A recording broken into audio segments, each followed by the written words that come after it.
Good evening, everybody. I'd like to welcome you to the February 23rd, 2015 regular meeting of the School Committee of the Town of Foxborough. Tonight's agenda will begin with visitors, followed by approval of minutes, teaching and learning highlights, where we'll feature our new iSchool Advocates program with Mr. Carroll. We'll then receive a strategic plan mid-year update, followed by a superintendent's mid-cycle review. We're then going to talk about the Burrell School FY15 Statement of Interest with the Building Authority. We will spend a minute on the 2014-15 school calendar discussion.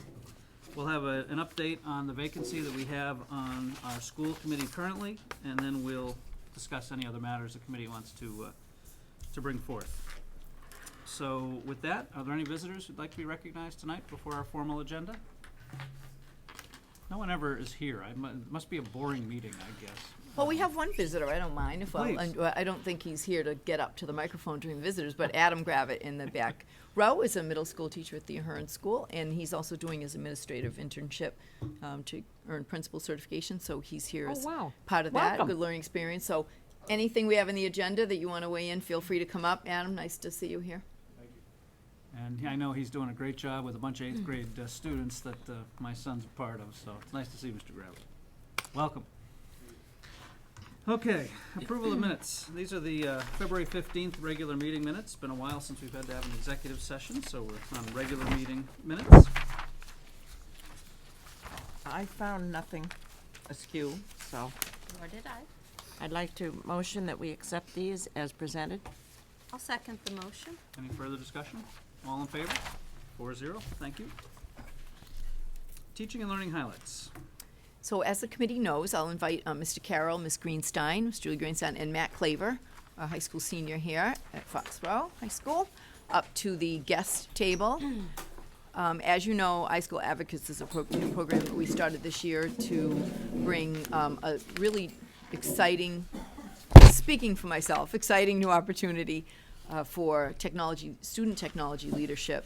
And they can speak to the training that they got. We've discussed it here at this table before. So we had 3 days of training with people from, actually 4 people from iSchool Initiative Company.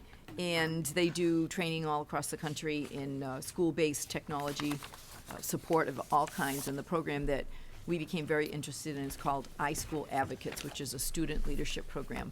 Mr. Carroll and Ms. Greenstein, who's our secondary technology integration specialist at both the middle and the high school, is our secondary level. And Mr. Carroll, Dr. Carroll teaches here in the social studies department. And Matt Claver is representing the 21 iSchool Advocates. We were going to have a few more, but we're in full swing the first day back from vacation, so the evening is probably not advantageous to most kids who are back into the full schedule. So, Matt, you're representing 21 people, and first of all, just representing himself, you'll hear, is so impressive. So I'm going to turn it right over to them, and then the committee will have some questions for you, and that's where we go. Great. So anybody can start. I'll get us started. So my name is Matthew Carroll. I teach in the social studies department, and last year, Ms. Spinelli sent out a little video presentation regarding the iSchool Advocate program. And I know for me professionally in my practice, a lot of their message kind of matches up with my personal philosophy in the classroom, using, integrating technology and having students kind of take an active role in using that technology in their classroom. I volunteered to try to kind of take part in this activity and trying to, not really knowing exactly what was going to come out on the other end, but so far it's been very rewarding working with 22 students from throughout the school, working on various projects that kind of that were fleshed out in the training towards the beginning of the school year. From Matt will talk a little bit about his project, and then I can kind of fill in, between the three of us, we can kind of fill in on some of the other projects. So I'll hand it over to Matt. Well, I'm Matt, and I'm a senior. Oh, I got a microphone. There you go. So last year was it last? I think it was June, beginning or of was this. beginning It of was this year? fall, early in the fall. We had a school meeting about anybody that was interested in the iSchool program, and Ms. Spinelli pretty much told us that no one really knew what was going to happen, but it was probably the most interesting thing that had happened all year. We were kind of just informed that it was going to be a program that would teach students how to take technology in their schools into their own hands and shape it to match the way that we learn, the way that we want to learn. And so I talked to Ms. Spinelli, Ms. Mars-Pakla, and I asked if I could pursue this as my senior project. And it has so far worked. I mean, April 4th will be the first official day, so I'll let you know then if it actually works. But we received the training, 3 days of training. It was pretty intense. It was all day. Got some good snacks. We got Teenage some bodies. Nature Valley bars. That was nice. So we did 3 days of training. It was a lot of how to take initiative, how to take your learning into your own hands, a lot of team building exercises. And then the last day, we all came up with our own projects. We got into groups and we came up with ideas surrounding ways technology could be improved in our schools, towns, states, country. And that's when I kind of went off on my own. I moved here about a year ago. So my old town was very different, and the technology education was far less than what is here. But my goal was to make sure that all students across this town have a really good base education in technology, because it's my feeling that without that, the rest of their career with technology is just going to be so far behind everybody else. So that's what I started doing. I talked to Travis Allen, who's the CEO of the iSchool Initiative Program, and he and I have been talking ever since and brainstorming ways that I can pursue this as my project. And I've done my own training sessions with Ms. Greenstein. I spent 4 days at the Ahern. I did training for the 7th and 8th grade students on how to use their Office 365 accounts. I've done that here with the high school students. I've talked to a couple of teachers to help them out. It's going to be interesting to see how this plays into my senior project. We're going to see how that works. It's going to be a lot of prep time. I'm going to clock 30 hours a week. It's going to be fun. But that's what I've personally been doing.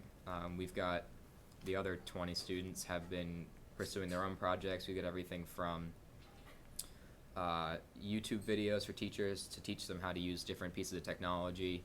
We've got students trying to look into how to make up lost learning days online, which I know is a very interesting and popular issue. Especially with this the- year. Timely topic. Yeah, 70 inches of snow we had, right? Something crazy like that. We've got students putting up televisions around the school to broadcast the announcements more efficiently. We've got Caitlin Brightman, who is looking into putting GPS trackers into our buses and making an app that'll allow students to track their bus so they're never late, they never miss the bus, they know when the bus is going to show up at their house, which is, I think, is probably the coolest one we got going on. And it's amazing to see. About the media center. Project. Right. That's like the group that I was in. I know. We've got the group that I kind of got put in when on the 3rd day of training.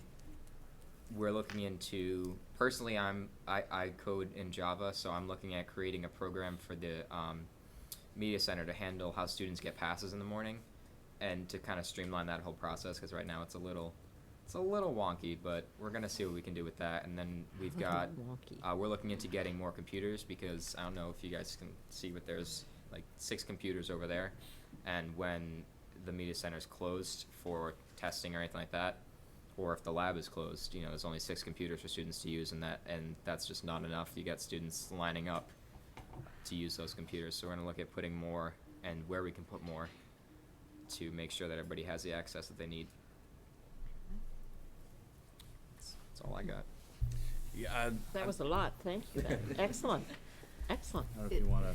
I think from a tech integration point of view, these students have really taken a fabulous leadership role. As we've rolled out Office 365 and we're seeing technology used so efficiently within the building, they've been another set of hands.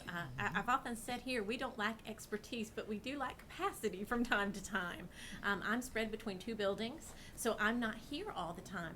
These 21 kids have really stepped in to assist teachers, to assist other students when they do run in and have questions or issues.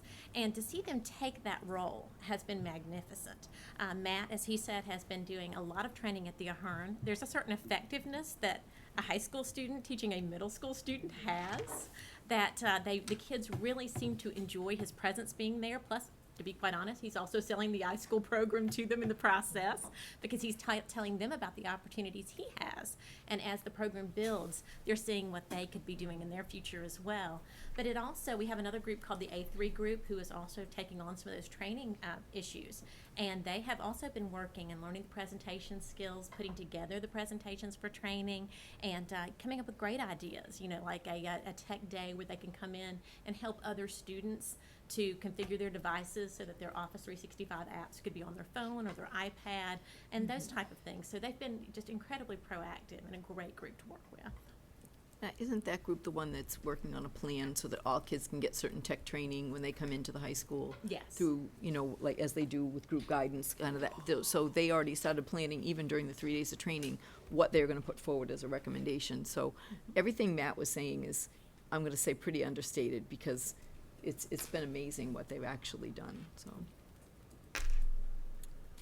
And I would, if I could just add, just from a teacher's perspective and working with the group, it's been very rewarding, just for me, and you know, I'm really excited to see kind of the projects that the group is working on, how they're going to come into fruition once they kind of reach, you know, a school-wide level.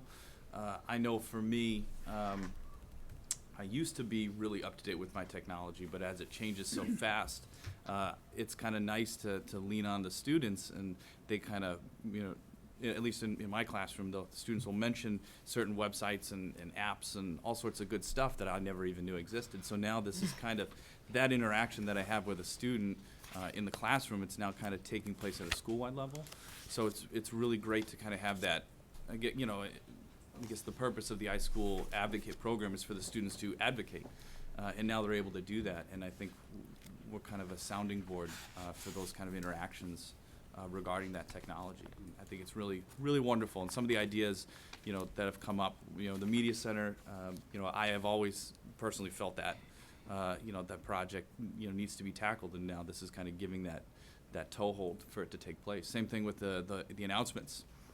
You know, sometimes the announcements can get lost when you're trying to wrap up a lesson, or, you know, the bell rings or something's going on. It just gets a little noisy. So now, you know, once again, that's another toehold for change to take place. And, you know, I'm a big fan of Shark Tank, and I still think that Where's My Bus app is going to show up on TV one day. I listened to Caitlin's presentation, and I'm like, where's Mark Cuban? He's probably going to make it soon. If I had the money, I would. I mean, I feel that strongly about it. Yeah, it's pretty amazing. So the training wasn't, you'd think the training was just about technology integration, but it was actually about technology skills, but it was also about public speaking, communication skills, teamwork, and all the things you really need to be successful in life. So that's one of the things I really liked about it, is empowering students when they're still young. And you know, as we said before, Travis Allen's biggest message is, you know, it's insulting to tell kids they can change the world later, like after they've gone to college, that they can actually do it now. And I think that's what we've seen, that they are already changing our little world and beyond. So the students who are working on that Lost Learning Initiative are really they're both small in their ideas, like how to advocate for teachers doing more online learning and more blended learning opportunities, but also what's the big picture and how do they advocate for that. And I think their public speaking and communication skill training certainly worked, because it didn't take them long to meet with us and say, so this is our idea for the Media Center and how to upgrade, and you're working on the programming of how do kids do it, but would we be willing to pony up for a few more computers, or do they have to fundraise for that? So they're very persuasive, and I think that's been great. The best thing about it is their confidence in themselves. You know, I was going to add to your point. You know, this allows kind of that vetting process of technology. I grew up in the Laserdisc era, where, you know, I remember being in 5th grade, and that was the big thing in town, where I grew up in a small town in Connecticut, and they spent, you know, like the entire educational budget on laser discs, and they held up the big, this is going to be it, and so It was for It was. It was for a slice, a small slice. But I think that's important too. With the with technology in the classroom, there are some wonderful pieces of technology that work and don't work, and that kind of offers that vetting process through a student's perspective, which maybe I wouldn't get, or maybe a faculty Right. wouldn't get. And what you guys thought of the announcements and how to make it better and more, because it is, we've heard in the music wing, they don't hear the announcements, but the students really took problems that were creating frustration for them within the school, the project ideas they had that were in the school, and really had some fabulously, I see Mrs. Myers-Packley, I don't know if you want to come up and add to that, but just taking some things that they knew could work better, and it's almost like that simple idea of, if we ask, they can come up with a whole host of ideas. And things that we didn't think of. So when they started talking and pitching their ideas, I was actually looking around the media center like, oh, I never thought about that way. So just seeing from their eyes things that they thought could be improved and that they already had ideas for improving it, to me is so powerful. Well, that's the advocacy That's it. part of the iSchool advocates, but it's wonderful. I think it's great. And thank you for taking the initiative and moving forward with this. I can't wait to hear about your senior project at the end of the school year. I hope you'll come back and give us a wrap up. And I was thinking when Dr. Carroll was speaking that many years ago, Matt and Bevy and I and Debbie, before your time, we worked on the first strategic plan. And tonight we're going to get an update on the second iteration of that. And this program wasn't even, maybe it was a blip on the radar, but is exactly where we wanted to go, but we didn't know how to get there then. And the progress that has been made since, this was probably 7 years ago, is pretty amazing. And I think you should be very proud of it. We should all be very proud of it as a district. And thank you for your part in it, and yours, Julia, and yours, Matt. Yeah, that's true. It was almost like at that time, which Yeah. was 2007 maybe? No, I no, think it was 7 years ago, 2008. It must have been 2008 or 9, I can't remember. But it was, because that plan was, I think, for 3 years, and Right. now we're into 1, so I don't know when it was exactly, Yeah. but it took us a long time, so I would Yeah. say that many years ago. Yeah. But I think we had so many other things to do, we couldn't even conceive of this. Exactly. But I'm happy that a few years down the line, we got the other things taken care of so that we could say, we're ready for something like this. That's right. And you're right, I didn't know where we were going, but I think I said it. That's what we're counting on you for. Exactly. See, where do you want to go? Wish I had the names of all the students, but I thought I put it in here, but I refiled it in my high school advocate file. We have great students working on it. Matt, did exciting. you and your team have more comments you wanted to make? We didn't mean to interrupt you. Oh no, it's been nice working with the student. It's a nice cross section of the school. Many students I've had, and some students who I haven't had. But it's nice to see maybe the students who didn't have maybe the glorious academic stats have another opportunity to shine, which I think is great. Yes. There is more than just the grade. In social studies or math, and it's nice to see students take an active role, because that's kind of one of the nice things about technology. It has a lot to offer, and there's a lot of real world implications, I believe, Yes. for being able to manipulate it and express your ideas accurately, and persuasively, that maybe I don't have a rubric for. So I mean, it's a good skill, and it's nice to see students. I think we have there's one student who's been working training other students who I had as both a freshman and a sophomore, and I never would have imagined this one particular student spending time teaching other students in doing it in thriving. So that's Excellent. been really nice to see students have another opportunity. Other comments for the team? Thank you for all your work. If there aren't any, I want to just say a couple things. First of all, Matt, the student, congratulations on being so articulate as a young man, senior, and it's not easy to sit there by yourself on behalf of all your peers, but thank you for coming. Thank you. And your comments were excellent. Matt and Julia, thanks for what you're doing. Matt for volunteering. When we initiated the program, we have a lot of faith in Mrs. Spinelli and the program she sees and her judgment, but it was a cost, and I wasn't sure what the benefit would be or how long it would be before we'd see the benefit.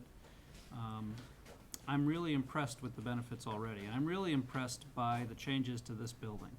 And hopefully it can potentially apply to other buildings as well, but I do think putting more technology into the daily life at Foxborough High School can really change the feeling around this building. And so, your comments about the announcements in the media center, I think are spot on. I'm sure the other applications are all gonna be excellent. Certainly your kudos to Caitlin's idea, and I'm sure there are others as well. But boy, I tell you, if we can just do the little things even and have an impact on every day at Foxborough High, I mean, that can affect everyone who comes through this building. So it's powerful.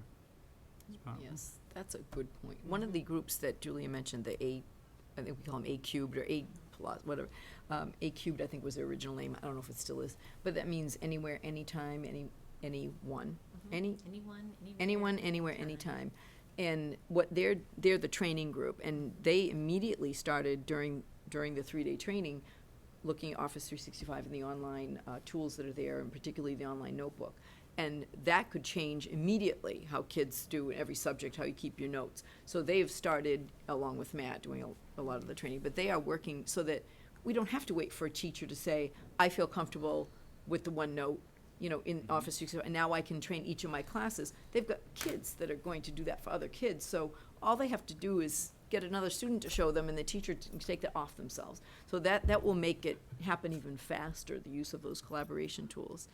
And so that's an example of everyday life at the high school and how it's going to change really how students are able to keep up with their subjects and keep their notes, which are going to exist year after year. So when we talk about how do you keep your cumulative knowledge, that's going to contribute to that immensely. And I just need to brag on Matt a little bit. Matt, could you tell the school committee what your plans are after graduation? I enlisted in the Navy. I got a job as a CTM, which really that's the issue that I have with the naming conventions. Is it stands for cryptologic technician maintenance, which doesn't sound like a sentence to me. The field is called cryptology, and cryptology incorporates everything from intercepting and decoding messages and communications to repairing the technology that's used for those. And so I got the job, which is repairing the technology, which is a job they don't have many openings for. It was a very extensive screening process. I've had probably 15 background checks done at this point. I lost count. Wow. So I've got a 4-year contract as of now. I'll probably end up, my number one place is Italy. That's actually looking like the place that I'll end up. If not, probably Spain or San Diego, maybe Pearl Harbor. So there's a lot of cool opportunities for me. But technology's always been my strong suit. That's what I love to do. So this program allowed me to get all those skills I need, and hopefully the Navy will allow me to make it into a career. Good for you. Congratulations. Congratulations. Thank you. You must have loved the imitation game. Yes. Yes. That was a really good. Mr. Hooden has a comment. Sure. You're fantastic. My daughter got asked to prom, and she's in the process of her father going through 14 different background checks for the fellow she's going with. Actually 18, but Oh, the poor girl, and now you Naturally. mentioned it on yeah, TV. and no, I'm in trouble when I get home. But when you were working and as you work with the students at the middle school, I sense already almost maybe an innate sense of leadership in you. Are you seeing a way to pull leadership out of students that might not know that they have it, but it might be there? Or are you already seeing students that are coming up? You're leaving us and going on to really incredible things, right? What do you see that's coming up from the middle school or students here in the high school? I gotta Without say, naming names or anything no. like that. Technology for me has always been something to bring me out of my shell. You give someone, like you give an artist, you give them a pen and a piece of paper and they go to town. You give a student who's good with technology a piece of technology and it's amazing the things that happen. And I experienced this a lot in the 8th grade, not so much in the 7th grade. They haven't really gotten their own devices and that training with themselves yet. But a lot of 8th graders, you know, the reserved, quiet ones, is the second I talk about Office or, you know, make a technology joke and they laugh, and all of a sudden they're out of their shell and they start talking and they help their friends. And that actually happened a lot in the high school. You know, you get students that already know what they're doing and they go to help their friends, and it's amazing to see maybe students that thought they didn't have the skills to be leaders realize that technology gives them an entirely different world to explore being a leader in. Like I'm not going in as an officer in the Navy because that's not me. I'm pretty good at leading people, I like to think, but I want to be the one that's doing the job. So that's not what I want to do, and I knew I was never good at that skill, but I found my leadership in a different way, and it's really awesome to see some kids that are starting to figure that out for themselves in the middle school and in the high school, that, you know, leadership isn't defined to bringing a group of people into war. You know, you can be a leader and teaching your friends how to use technology and your peers how to use technology, and I think it's gonna be, it might take a little bit to kind of hammer that point home in some kids, but I think more so in the middle school than the high school, just because I'd spent a lot more time with them so far. I'm really excited to see what we have coming up to us next year. Thank you so much. Terrific. Thank you. Thank you.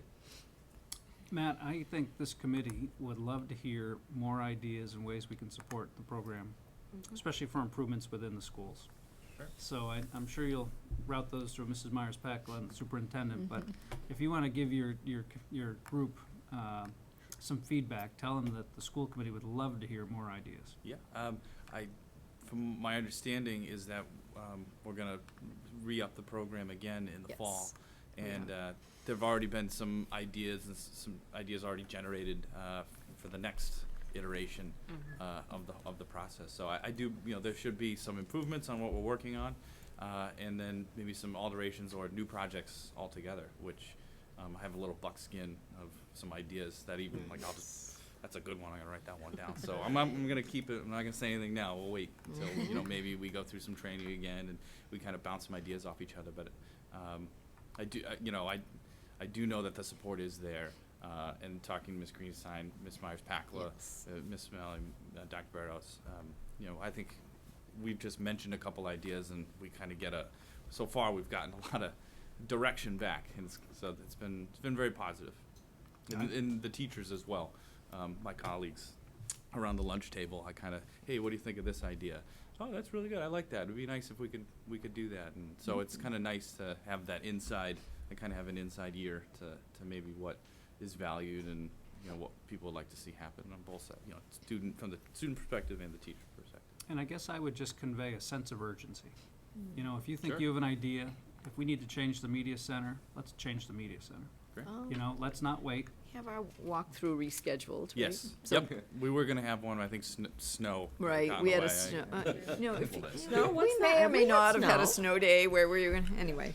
So they have invited us, the iSchool advocates have invited us for a walk through the media center to explain to Mrs. Myers-Pacla, myself, Mr. Ucht, and Dr. Burrows about what the changes are they want, so that we can pony up what we need for our support, which we are very willing to do. Terrific. So it's been going great. Thank you for coming tonight. Can I just Thank you add for one having other us. thing? Thanks for your Please. service. I applaud you. They Thank will you. also be part of our Parent Technology Night, which is Awesome. coming up on March the 10th, from 6:15 to 7:45, which will take place here at the high school. That's good. Which date? March? March the 10th, 6:15 to 7:45. yes. Great. Thank you, guys. Thanks for coming. See you soon for our walkthrough. Definitely. I'll be sure to take notes on my mobile device. Sorry,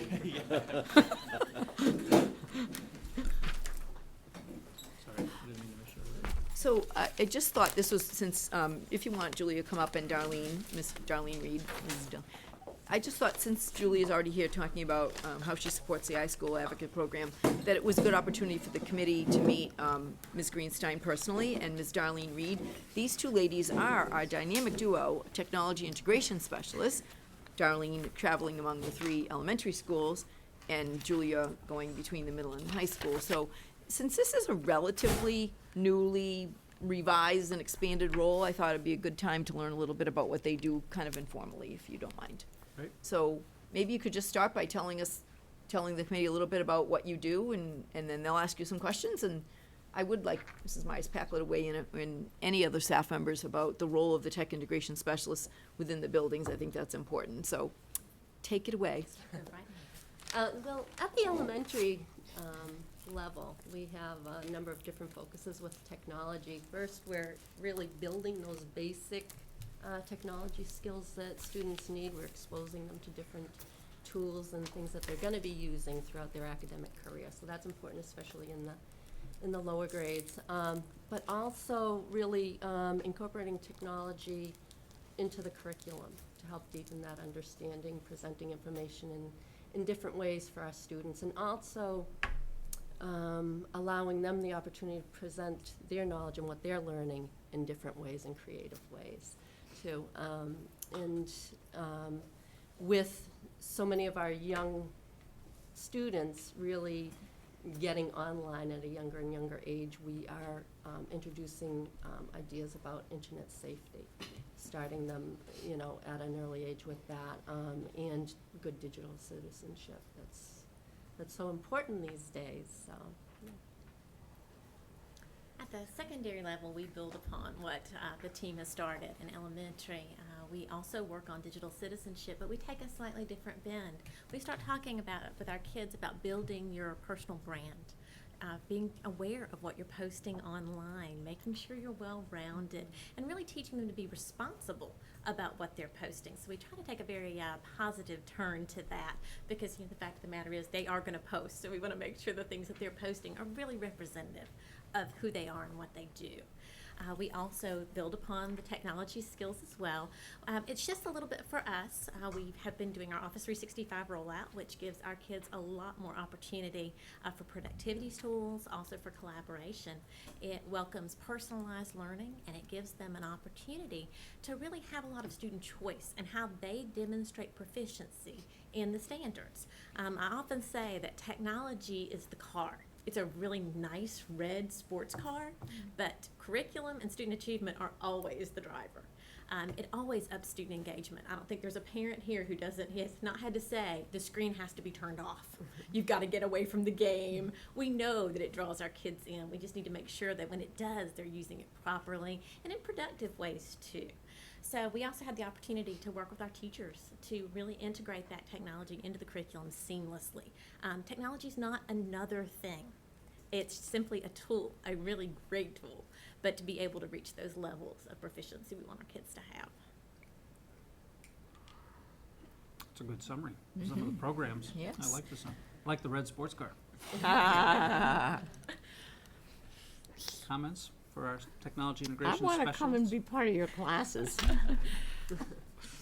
Well, I think this is a great example. We just put a request for an additional technology integration specialist in our budget request, and just hearing about the good work they're doing makes me, I don't know how you do everything at both the middle school and the high school with all those students, and you have 3 schools that you're toggling back and forth with. So I just think it highlights the need and the importance of this role in our school system right now. And I thank you for coming to talk to us about what you do.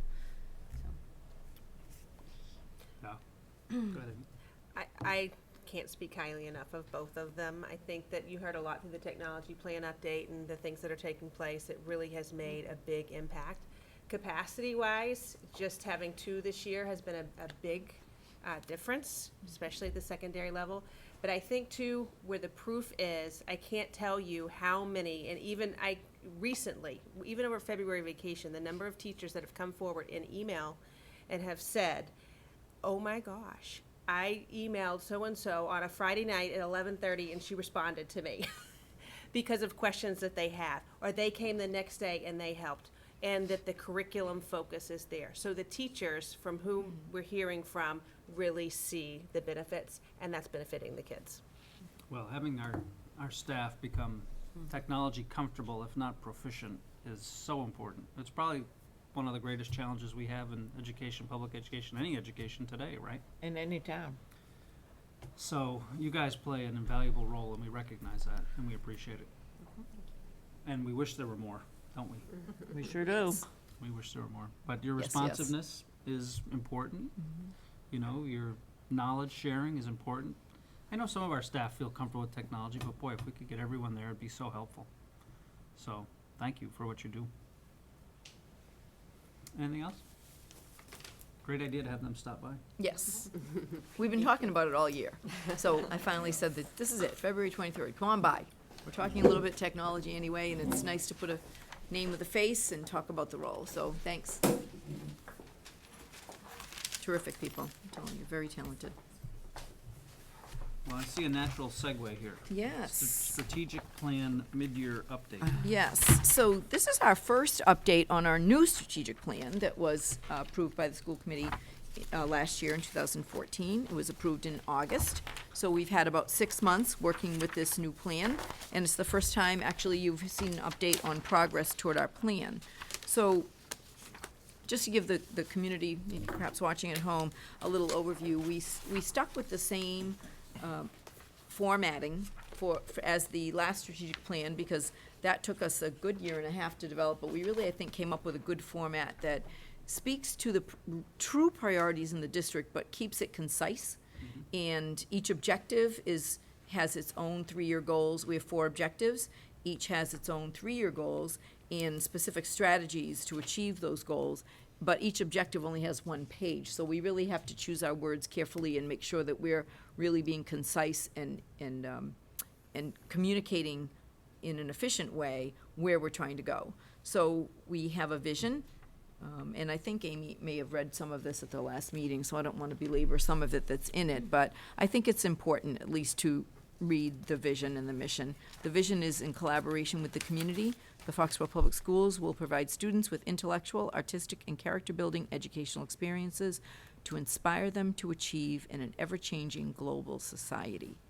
And obviously, a vision is deliberately broad so that it meets that. But when you think about what does that actually mean in words, I can't think of a better example than the iSchool Advocate, Matt talking about what that program has done for him and what he's observed in other students, because you never know when a new opportunity that we provide is going to speak to that vision of helping them be good citizens in a global society and realizing that they can have a role. And as Dr. Carroll said, some students who may not, in the traditional things we think of as student achievement, this may be the time that they shine. So every new opportunity we offer to students, whether it's engineering, whether it's a new art course, or whether it's this, I think it really gets to that vision of giving each student an opportunity to really find something they're passionate about, to build their educational experiences that in an inspirational way. The mission of the Foxborough Public Schools, guided by its core values, is to engage students in a rich, diversified education, thereby empowering them to challenge themselves as they become productive, responsible citizens. So those two were reparsed in, through the new process. The values have been the same. The 4 core values that emphasize the acronym CARE, challenging and innovative educational experiences, a safe, supportive, and collaborative environment. I'm abbreviating this part. Respect for diversity and dignity of individuals and cultures, and ensuring a quality of education cultivated by ongoing communication, etc. So we have 4 broad objectives. Objective number 1 in general is to continue to offer dynamic learning experiences within a rigorous curriculum that promote experiences that promote critical thinking, creativity, communication, and collaboration, and that foster high levels of achievement for all students by preparing them to be responsible global citizens. So this is basically our objective that speaks to our academic rigor and everything that we offer, and I'll turn it over to Amy to give you an update on the progress toward our goals and strategies. So the first goal, when we're really looking at our population of students in different groups, our high needs group, that's something that's designated by the Department of Ed, which includes our special needs population, our ELL students, and our socioeconomic free and reduced lunch. Those are the 3 groups that make up the high needs group. So as you know, from all of the reporting that we do, baseline and benchmark reports, MCAS reporting, all of that, we're always teasing down to look to see how those groups are doing and are we meeting their needs in the best way that we can. So we continue to do that. intervention groups, really putting in a specific intervention based on what we're seeing from the data, because it's important what we're seeing that we're doing something different. So that's an ongoing process. And then also, too, looking at some other technology resources that are available for at home that can really supplement what we're doing, that can be diagnostic, that can also be adaptive for students. So we're looking to some of those other resources that we can pilot, whether it's through our summer programs or for some of those identified groups of students. As far as the number of students that feel challenged by schools, that comes out of our K-12 Insight Survey that we'll launch again this spring, and we'll have that data point later on in the school year. The global curriculum connection piece across all content areas. As you know, we have a 6-year curriculum cycle. This year, science is under review as well as world language. So it's a great time for us really to immerse ourselves in the global connections that are there through world language, but at the same time, where do they fall within our other content areas? So it's much more on the radar, if you will, for all curriculum content areas, but we will continue to look at ways to do that. The other piece of that, we talked about bringing in students next year with your support. That's going to be a huge piece to really meet this goal by having students from other cultures come in to really diversify what we have. And then the ISTE standards, the International Society for Technology in Education, standards for students, teachers, coaches, and administrators. That has been a huge focus this year through professional development that started in August, looking at our curriculum. Where are we embedding those technology standards? What does it look like in a regular ongoing basis? That followed up in October and has continued with the expectations for teachers, what that looks like. And so huge focus will continue to be, and obviously with all the technology we've talked about, that is something that we will continue to define and make good progress on. Some of the specific strategies in meeting those goals, just to call out here, a couple of them that are in progress are the enrichment and challenge opportunities in classrooms across, continuing to increase those opportunities for kids. The opportunities for students and faculty to participate in the global learning experiences. Again, going back to those opportunities that are already in the curriculum, how can we extend those? It could be through Skyping. And again, using our technology resources to broaden the scope of the opportunities and activities that we bring for students. But the other piece too is continuing to look at our service delivery models, whether it's in special education, our ELL population, how are we best meeting those students' needs, and going back to all of the data that we have and making sure that really is informing how we go forward. And that you may have, I'm not sure if you said, I don't think you did, I apologize if you did, adding the third elementary math specialist, which the committee did in the budget, that speaks to this objective to provide the right type of consistent support for both for students who can be challenged a little bit more and for students who are trying to meet the standard. So I think that that is really an important key to our goals under this objective. I want to take individual questions under each objective. I think that would be, any other questions about objective 1? No. All right, objective 2 remained the same in its wording because this is a really key way that we define ourselves here in Foxborough to continue to strengthen our school culture, ensuring that students, staff, parents, and all stakeholders feel valued, safe, and have a voice. So I'm going to have Amy do the update on most of these until we get to the next one, which is really Bill's update. So go ahead, Amy. So one of the things, perception data is really important. The K-12 Insight Survey gives us information on that, as well as the TELMAS survey that we've had in the past, which takes place every couple of years. But principals, their goals for their school improvement plans, it drives. So what we're doing at the district level and the information that we have, and some things are specific to schools and levels, whether it's elementary or secondary, that's incorporated within each of the school improvement plans. And again, we're continually going back to multiple data sources of where are we and where do we still need to go.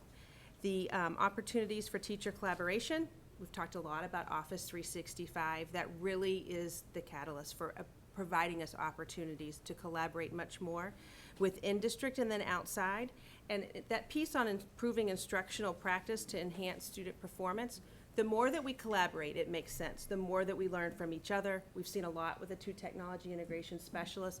Again, just the conversations that are taking place and their infusion into the PLCs, the professional learning communities, into cycle meetings, into department meetings, and taking those opportunities to extend learning, because we do have just a wealth of knowledge in our colleagues around us, and to learn from each other, it is huge. The guidance and mental health services at all levels to better meet the psychological and social emotional needs of students. We've talked about students really coming to us with some very different needs. Social emotional health is very important, and how we're best meeting their needs. A lot of time and effort has been spent in this area with professional development. We've had some really high quality professional development opportunities for our mental health staff this year. And just sitting in some of those sessions myself, it is eye-opening to think about what our students are bringing with them and the things that we need to think about and how we can address their needs more effectively. So there's been a lot of emphasis in professional development in this area. Right. And you can see under the strategies that our goal, after we've ramped up the professional development in mental health issues for the staff, which we always do provide, but it certainly, we've talked at this level, that certainly is an ongoing and emerging need, and growing need across the country. I really believe in education. But the next step would be to take it to the next level, where we're offering families, parents and families, a little bit more information and training on how to address those needs, because that's where we see the partnership really having some value. It's not all about what we're doing, but how are we partnering? We do partner with families, but could we do a better job offering those types of informative workshops for parents and families? And that's where we will be going with this particular area, to that objective. Okay. I have 2 thoughts. Go ahead, Tina. You go You first. should know, but I just wanted to chime in because the objective remains the same from the first plan.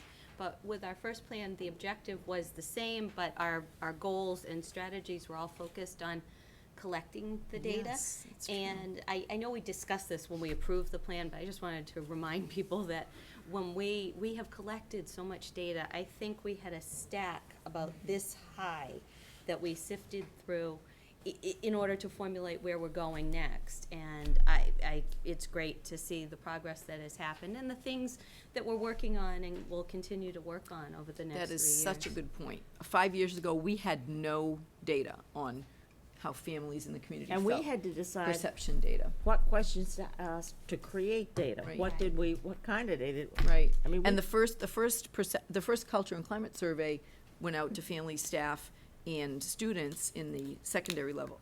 Actually, no, 3 through 12, I think we do students, in the spring of 2011. So this will be our 5th year, I believe, yes, collecting that type of perception data. And we're now at the point where we've addressed some of the issues that have come up, and we continue to get fresh information about how people perceive we're doing and what areas they would find more helpful. So we have come a long way between not knowing how people felt about our school culture to really having a lot of data and just prioritizing. Exactly. So that's a good point. And yet you distill it down into this nice, concise format, and I like how you introduced this, because I think having it on one page does require you to be precise and focused, and so I appreciate that. Just the items both in the first objective, this objective, and the next one, the ones that, say not yet, do you feel comfortable you'll get to them, or is there too much on the plate to get to them, or? No, I think that's a really good question. And to say some of them are in progress, but we didn't feel that we've made enough progress to say in progress. But I absolutely feel that we will get there, and we'll get there not only on schedule, but ahead of Right. time. So we're 6 months into a 3-year plan. So I think if we didn't have some not yets or several in progresses, you should wonder whether the plan spoke to 3-year goals, I think, goals and objectives. So I think that it's very appropriate at the 6-month mark to have some things that say not yet, or that we're just beginning, or in progress, or. Well, and similarly, many of these will require a comeback, right? Yes. Training of staff, for example. Yes. So even though we marked them as complete, I suspect as you go through the 3 years, you'll look again and say, okay, which of these need reinforcement or Right. enhancement or, And the specific strategies that have been marked as completed are really things that had to occur first, right at the beginning, in order to then achieve some of the other strategies or the enhancements that will come later. So, yes, this is, and I think one of the things that we were very proud of in the last strategic plan is that we had a meaty enough plan that it really did span the 3 years of program improvement for the schools. But it wasn't so much that, it wasn't so easy that we achieved it all in the first year, and it wasn't so much that at the end, we felt like most of that had been achieved, and the few pieces we were still working on then became embedded in this new plan. So I think it was the just right size of the plan, and that's what we're hoping for this time around. And so you may still see a not yet or two in June, well, that's okay. We're only a year into it in June, right? as long as we keep going back to it and saying, where are we, and is this logical that we would be able to get there next, or are we disappointed that we didn't get to that in the first year? But most of it, as you can see, at least is in progress or ongoing. Yeah, to me, I don't know if it's as important that we complete everything as that we use it as a guiding post and Exactly. drive progress, Exactly. right? So, okay, thank you. So objective 3 is really entirely new in that this, in the old plan, was it was just particularly and strategically around technology, acquisition, use, what do we need, what don't we have, and it was very boilerplate, standard boilerplate, concrete. And what we realized through this strategic planning process, which was entirely different, so I love that we have institutional history in the committee in strategic planning, because it was the same process, but it felt different because we knew how to gather data. We had a lot of data to review for all of these objectives. And one of the things we realized is that we had come so far in technology, or at least in the acquisition of things to that point, that we knew by then, I think we were more informed that when we did this a year ago, we knew that technology should not be an objective in and of itself and by itself. We felt that technology really has its tentacles in all the aspects of what we do, and we should so feed that into the other areas, bless you, and that it didn't need to be its own objective, because as Julia Greenstein pointed out, it's not the red, is it the convertible or the Cadillac? I'm not Sports sure. car. Yeah, my husband's gonna be disappointed. He would, I just can't get the sports car analogies, but it's not just we don't need a red sports car objective. I'm trying to make a connection here, and it's not falling further out. We need to say there are parts everywhere, but we need to say, what is it we really do need to focus on that is about capability and capacity, which the capacity of everything now is dependent upon technology. So we really wrote Objective 3 about infrastructure and capacity. So it says, to enhance district technological capabilities and infrastructure to provide an increasingly safe and supportive physical and academic school environment. So this is the objective that took us longer to actually word what was our intention.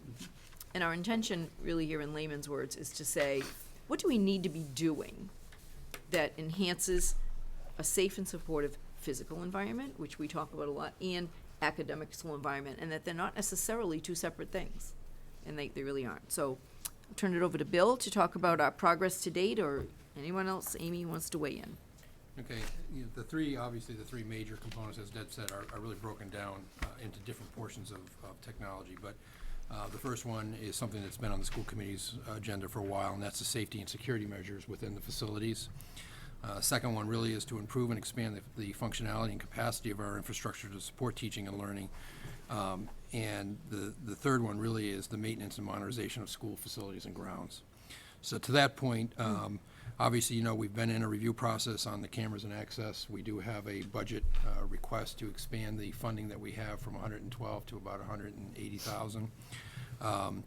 We believe, based on some of the design stuff we've already done, that we're very close in being able to pull the trigger on this, and really hope that by the May vote that we can actually pull the trigger and get moving with everything going into place. So we would have quite a bit of it done by June of this year. The other thing was really on the safety within the buildings. We've obviously fostered a relationship with police and fire to have a better understanding of our facilities by having them come through the buildings with us and review the different response systems internally, as well as the possible problems within each building, so that we could address those as we go. Also, just to know that they have a familiarity with the building. We walk through the buildings and know when we talk about a room or a wing or something like that, what we're talking about, they'd have no idea. So we were able to do part of that in the fall, but it's a continuing process that we have to do as new staff comes in on their side as well. The collaboration on improving collaboration and implementing updated communication platforms, I think we've made really marked improvements here. Obviously, the Office 365 is a huge change from the email server system we had, and also gives us the ability through shared files and shared OneNote and a number of other options that are in that take us way out of the realm of where we were before. Not only kids communicating with teachers, but kids communicating with kids, and really students being able to work on projects together in a much more collaborative fashion. In addition to that, we just completed, as of this morning, the wireless on the junior high level, so now we're fully wireless on high school and junior high, and we have some access points on the elementary level. Junior high, I love that. What did I say? Oh, Such a generational thing. That's what I call it. My wife says, like, it's a middle school. It's a middle I've heard that school. here before. sorry about that. And to that, I'm with you. I'm sorry, I just had to smile. I was just like it was smiling. said in respect for and how Bill said, far we have sorry, I'm like, it's just, it's nostalgic. I'm just I went to sure one of those. Yeah, I did too. I am sure that he mentioned that with My great best respect 6 years for Yes. how for you. far we have come. Yes. I'm sure. The other thing is obviously network capabilities. We've done a lot to increase the speed and abilities of our network running-wise, and even increasing the capabilities of our firewall, which would give most of the students more access to things that they didn't have in the past, because we can be more selective in the data and stuff that they are looking at across the networks. As far as increasing teachers' access and teacher and student access. One of the things that, again, the firewall did for us was allow us really to give platform, access, things like areas maybe within even something like YouTube, where we could control where they went within a certain thing. Obviously, we know that there are many things that are out there that teachers like to use to really show real-world examples of what's going on, but because of all the concerns on good citizenship and making sure that they weren't going to areas that were inappropriate, the old firewall system didn't really give us that control. The new one really does, and really, I think it's made a marked increase. As Deb said, I think in one of our last meetings, we really haven't heard complaints this year for where students can get to as far as what teachers are trying to have them go to. So that's been a huge change year over year. But again, I think part of that's a technology change that we've put in place. As far as creating a full campus here at the high school, which is a program that obviously started a number of years ago with the turf program, turf field. We're, as you know, in the CIP budget going for phase 2, which is the lighting. It's a 5-phase program, which would be inclusive of a track, an 8-lane track, a full stadium seating-wise, and obviously still the concession stands and bathrooms. So feeling that we can do that in bite-sized pieces rather than large chunks, I think has been the right approach, and again, I hope that that's the way the taxpayers will look at it. As far as But by doing it in this step-by-step, we're not asking the taxpayers for more money, correct? Well, effectively I what mean, we're like- doing is like trying to borrow- live within the CIP budgets that are standard budgets, and again, what has been said by Randy in this current discussion is the number we have put forward for all of our CIP is within the budget scope that they anticipated us to do. So we've been able to do it within our own scope of the CIP budget itself. And again, I think that's, to your point, yes, we're not looking for a special tax increase, That's- but we are trying to live within the taxes that we believe we have at this point. Modernization plan, as we all know, we've gone through a process where, a number of years ago, about 14, 15 years ago, the Ahern was done. About 12 years ago, the IGO. Just about 4 years ago, I guess now, the high school was completed. And that leaves, obviously, the Burrell and the Taylor.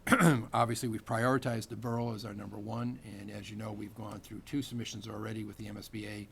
One of our discussions later on in this meeting will be our 3rd submission. I think we got close in this last one, so hopefully maybe we got close enough to get to the next one here. But again, we constantly look at the modernization and the issues within all the buildings, but this is such a large project that obviously we need outside help to do it. And then the final thing of operating efficiently within our physical systems and our buildings, as far as making sure that what we do is as cost-effective as we can. A lot of the systems we've employed, whether they're through our utility sides, meaning that we are controlling how we heat and electric usage within buildings, the change in technology to virtual servers has basically taken from what used to be 30 servers down to 3. The power and heat and requirements that go around that change is huge, and obviously should have a beneficial effect on the district financially, but also obviously gives us up-to-date equipment that can manage the processes that we're trying to go through. So I think we're really in a process. A lot of this stuff is not something that gets done in 1 year and is done. It's an ongoing process, but I think we've made huge advancements this year so far with the support of the committee and the town. And with all of your leadership. One of the things that I just thought was interesting today, we had our technology steering committee this afternoon, and this second goal here, as far as expanding the functionality, as Bill was saying today, that went live, having full wireless within the Ahern.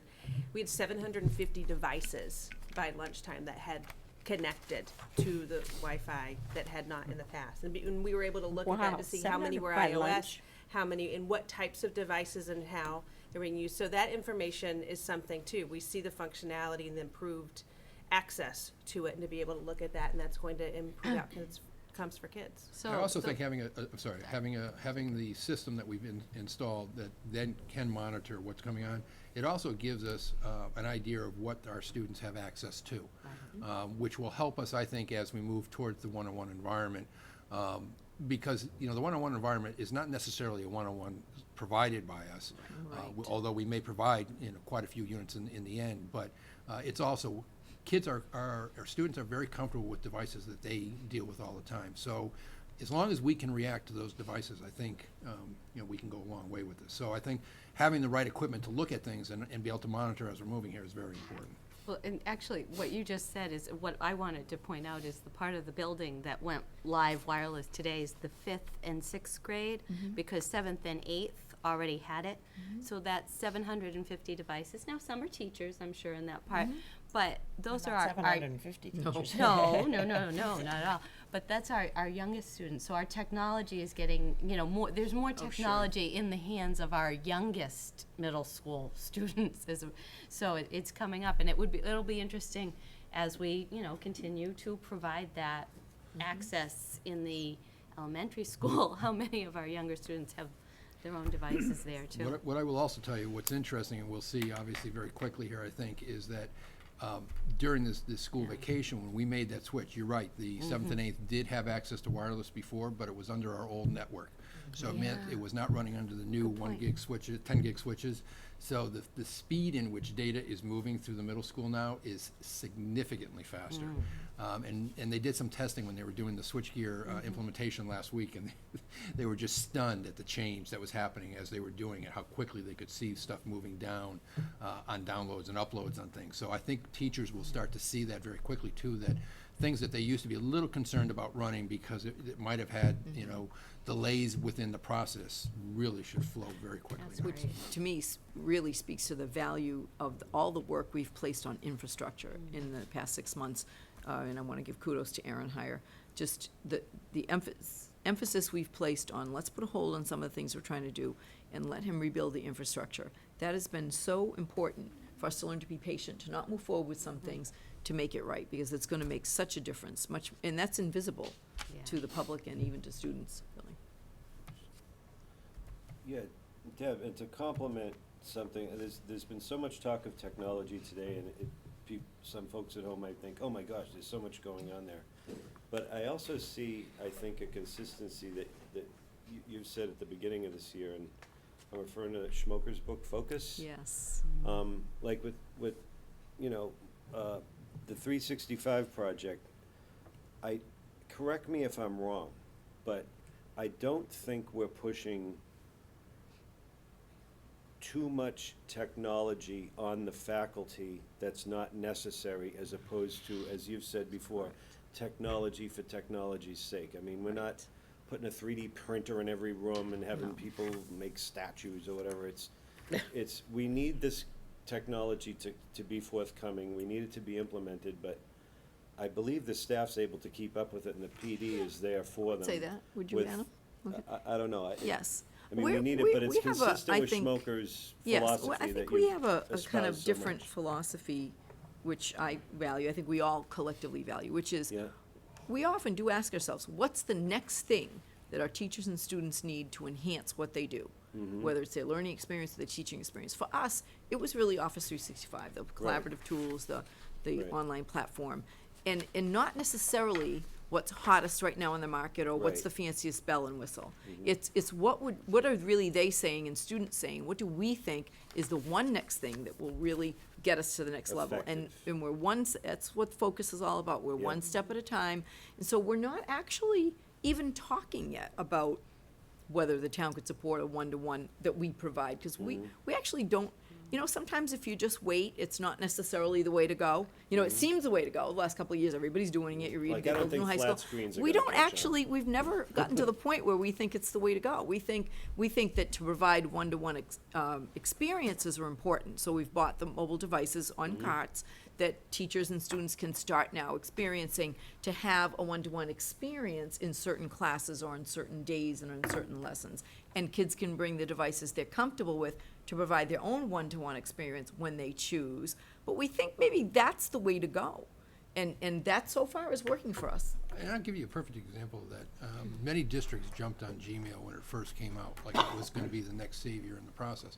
And it was a great thing for school districts who really had very limited access. But the reality is, by waiting and deciding to go with a tool that was not only a communications tool relative to email, but also had all of the other components that were unified, that gave the shared file sources and gave the OneNotes and gave all these other devices that all worked in one collaborative tool, was really the right move. And what we're finding is that even though, because if you're going to go through the pain of teaching people to do something, you don't want to do that twice.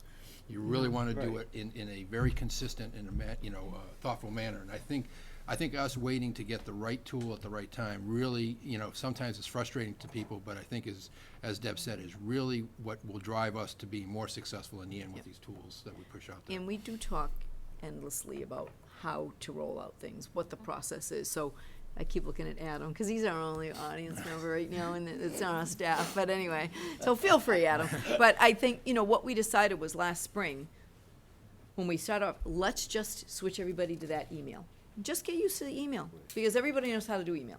And then we saved all of the really technical training, the OneNote, the OneDrive, to August when teachers came back, when you're raring to go, and throughout the fall when you're actually using it. And that seems to have gone well. We have great teachers here. They jumped on board. We didn't have really any big issues switching to a new email platform, and now people can acquire those other skills and learn at their own pace, and kids are learning along with them, and it seems to be working. And even Adam helped train teachers as well during our PD days on the Office. We have a lot of 365. people that step up. And I would just chime back in, going back to our culture and climate data and all that data that we sifted through, that these are responses to our teachers' comments and our students' comments. But going back to the one-to-one device thing, if I'm remembering correctly, the responses said that they like to bring their own devices, that we had kids who had particular. The middle they- school kids yes, said that. The yeah. high school kids said, give us all the same thing. So we had Yeah. a little difference That's of interesting. opinion, but Yeah. when you're So- older, sometimes and you then- do want somebody to give it to And you. with the collaboration, the teachers consistently said they wanted more opportunities, and that this was a response to Yep. noted Very true. lack that we needed to address, so. So I think we're thoughtful and we plan, and we try not to do anything that we don't have the capacity to support. Objective 4? The last objective has remained the same, to maintain strong support for public education within the town of Foxborough. This may be the most important of all the objectives, because if we don't do this, then the first three can probably just sit. Because if we don't have strong public support, then obviously we can't achieve any of the goals that we're hoping to. I think we're very lucky to live in our community, because Foxborough has always had strong public support for the educational system and for the schools. And we certainly continue to see that. So in this area, we'll probably all chime in, but the goals are really about continuing to be fiscally responsible. We take that quite seriously. We We don't, our per pupil expenditure, as we've discussed, is just under the state average. It's usually skidding right along under the state average. And we think that's reasonable for our community. We're not asking for more than the state average per pupil. We think we get a lot of value out of that expenditure. And to maintain high levels of student achievement within this fiscally responsible perspective that we have. And that certainly, as Bill stated earlier, also speaks to the CIP process as well. That we really have not ever put forward a CIP proposal we don't already know won't work within the framework of what the town finance people are saying and that they conceive as reasonable in requests. So it's not that kind of battle where we're gonna put it forward and say whatever, we'll see what happens in the end. We really do work with them to see what the possibilities could be and what the load could be, and we have to pick and choose and prioritize. We want to continue to foster mutually beneficial partnerships with local businesses and community agencies. That certainly is something that we continue, and it's ongoing. We want to maintain strong citizen taxpayer support, as evidenced by the approval of the annual budget and special budget requests at town meeting. So we are hoping to have, another successful budget season where we certainly don't mind questions, feel we can explain and defend any of the requests that we're making, and are happy to do so. And we want to continue to promote the public schools within the town. So as you know from our last meeting, we've refined our district report card, and that will be mailed out very shortly. And we do that annually now. We are very transparent with our budget process and make all of our information accessible to the public. We do try to increase public awareness of student achievement data through a variety of methods that we speak about at this table all the time. One of the things that we have, that it says not yet for, because it is something that is a little bit more challenging for us, is how do we make, we have a very good website. When you look at all different types of schools' websites, we actually have a very good website in its construct and the way it's outlined. It's very professional, and it's very thorough, and it's got probably everything you'd want to know on there. The one thing we don't have is kind of almost like a live news that changes what's going on, what are the highlights, almost like a what's new box that we could change a little more frequently. And so that's something that we do want. We talked about at the strategic planning table, and that is something that we want to make like a current live feed kind of thing. What we're struggling with isn't what to put on there, because we have things here at every meeting. What really is our challenge there is that district capacity for who's gonna manage all of that. And it really is something that we ought to pause and take our time in, because right now, we don't have, I don't even have access to changing something in the district website. I think anybody realizes in today's day and age, you can't just have anybody that can get on and change your content. So how do we set up a structure and a system by which people choose what to put there and then have the capacity to access it and make those changes or those choices? So that is, it sounds like an easy thing to do, and you'd expect to see not yet, but actually underlying that is much more complicated and does give us pause to be to have a cautionary note and to make sure that we're doing that right. And that includes recognition of local community business partnerships, which would be part of that live update that we could have going on. Deb, is that something that Erin's actually started?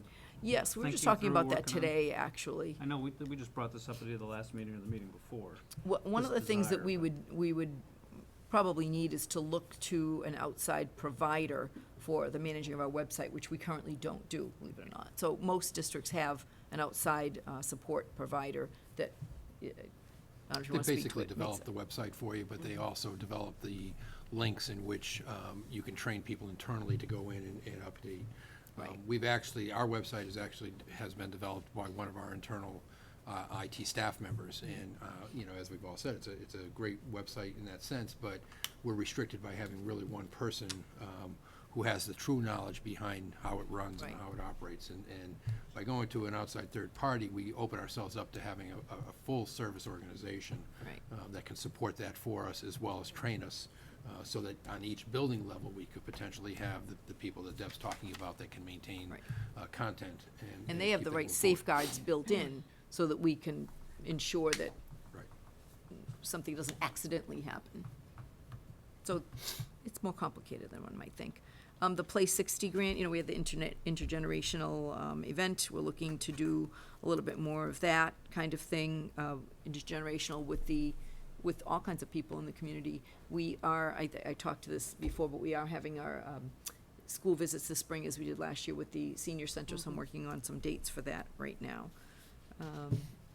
And we are trying to expand this idea of having parents and community members who have expertise in real-world things that connect to the curriculum. What we're really struggling with, which if anybody has an idea or a solution, I've tried a speakers bureau, a reporter, published that idea last, in the fall or in the spring, I think.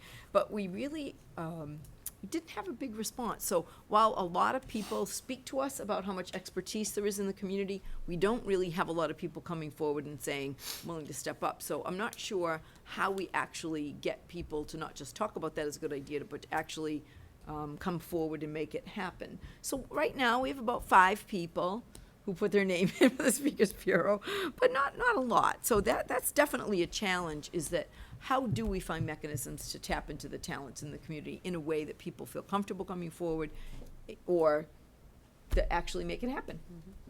It's proving much more of a challenge. This is not one of those, what's that, if you build it, they will come? Not necessarily. It's a hard one. People are all busy. So we're working on that. But creative ideas welcome. So that's our Very good. update. Good summary. Any additional A comments? lot of work. Thank you. And I think it is absolutely wonderful how you list the in progress, not yet, under review, complete.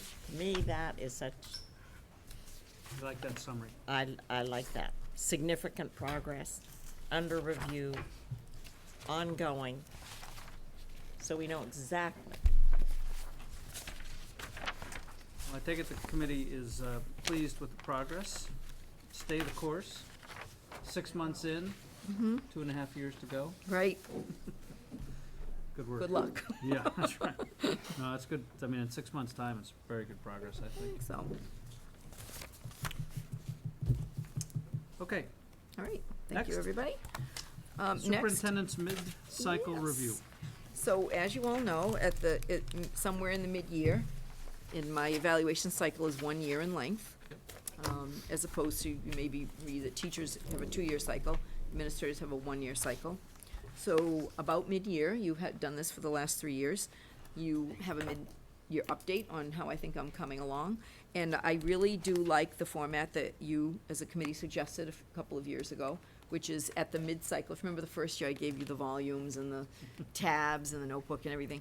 And I think it was your suggestion, Bruce, and that the committee all voted in favor of, is to just provide an update on my goals and then answer 3 questions that you asked me at the time, which really helped me focus my thinking. So while I could go on about a lot of things, it really forces me to think about what are the 3 major things that I want to say to you at the mid-year mark, and how am I coming along with my goals. So that's what I did, and I do like that format for a mid-year update, and I think that this type of conversation, when you first proposed it, I also talked to my administrators, I said, these 3 questions are great to have conversations with teachers in the middle of their cycle, because it just allows you to really get to know what it is, rather than sort of compare your checklist and your evidence against certain things. It really does result in more of a conversation, so I hope that's what this does tonight.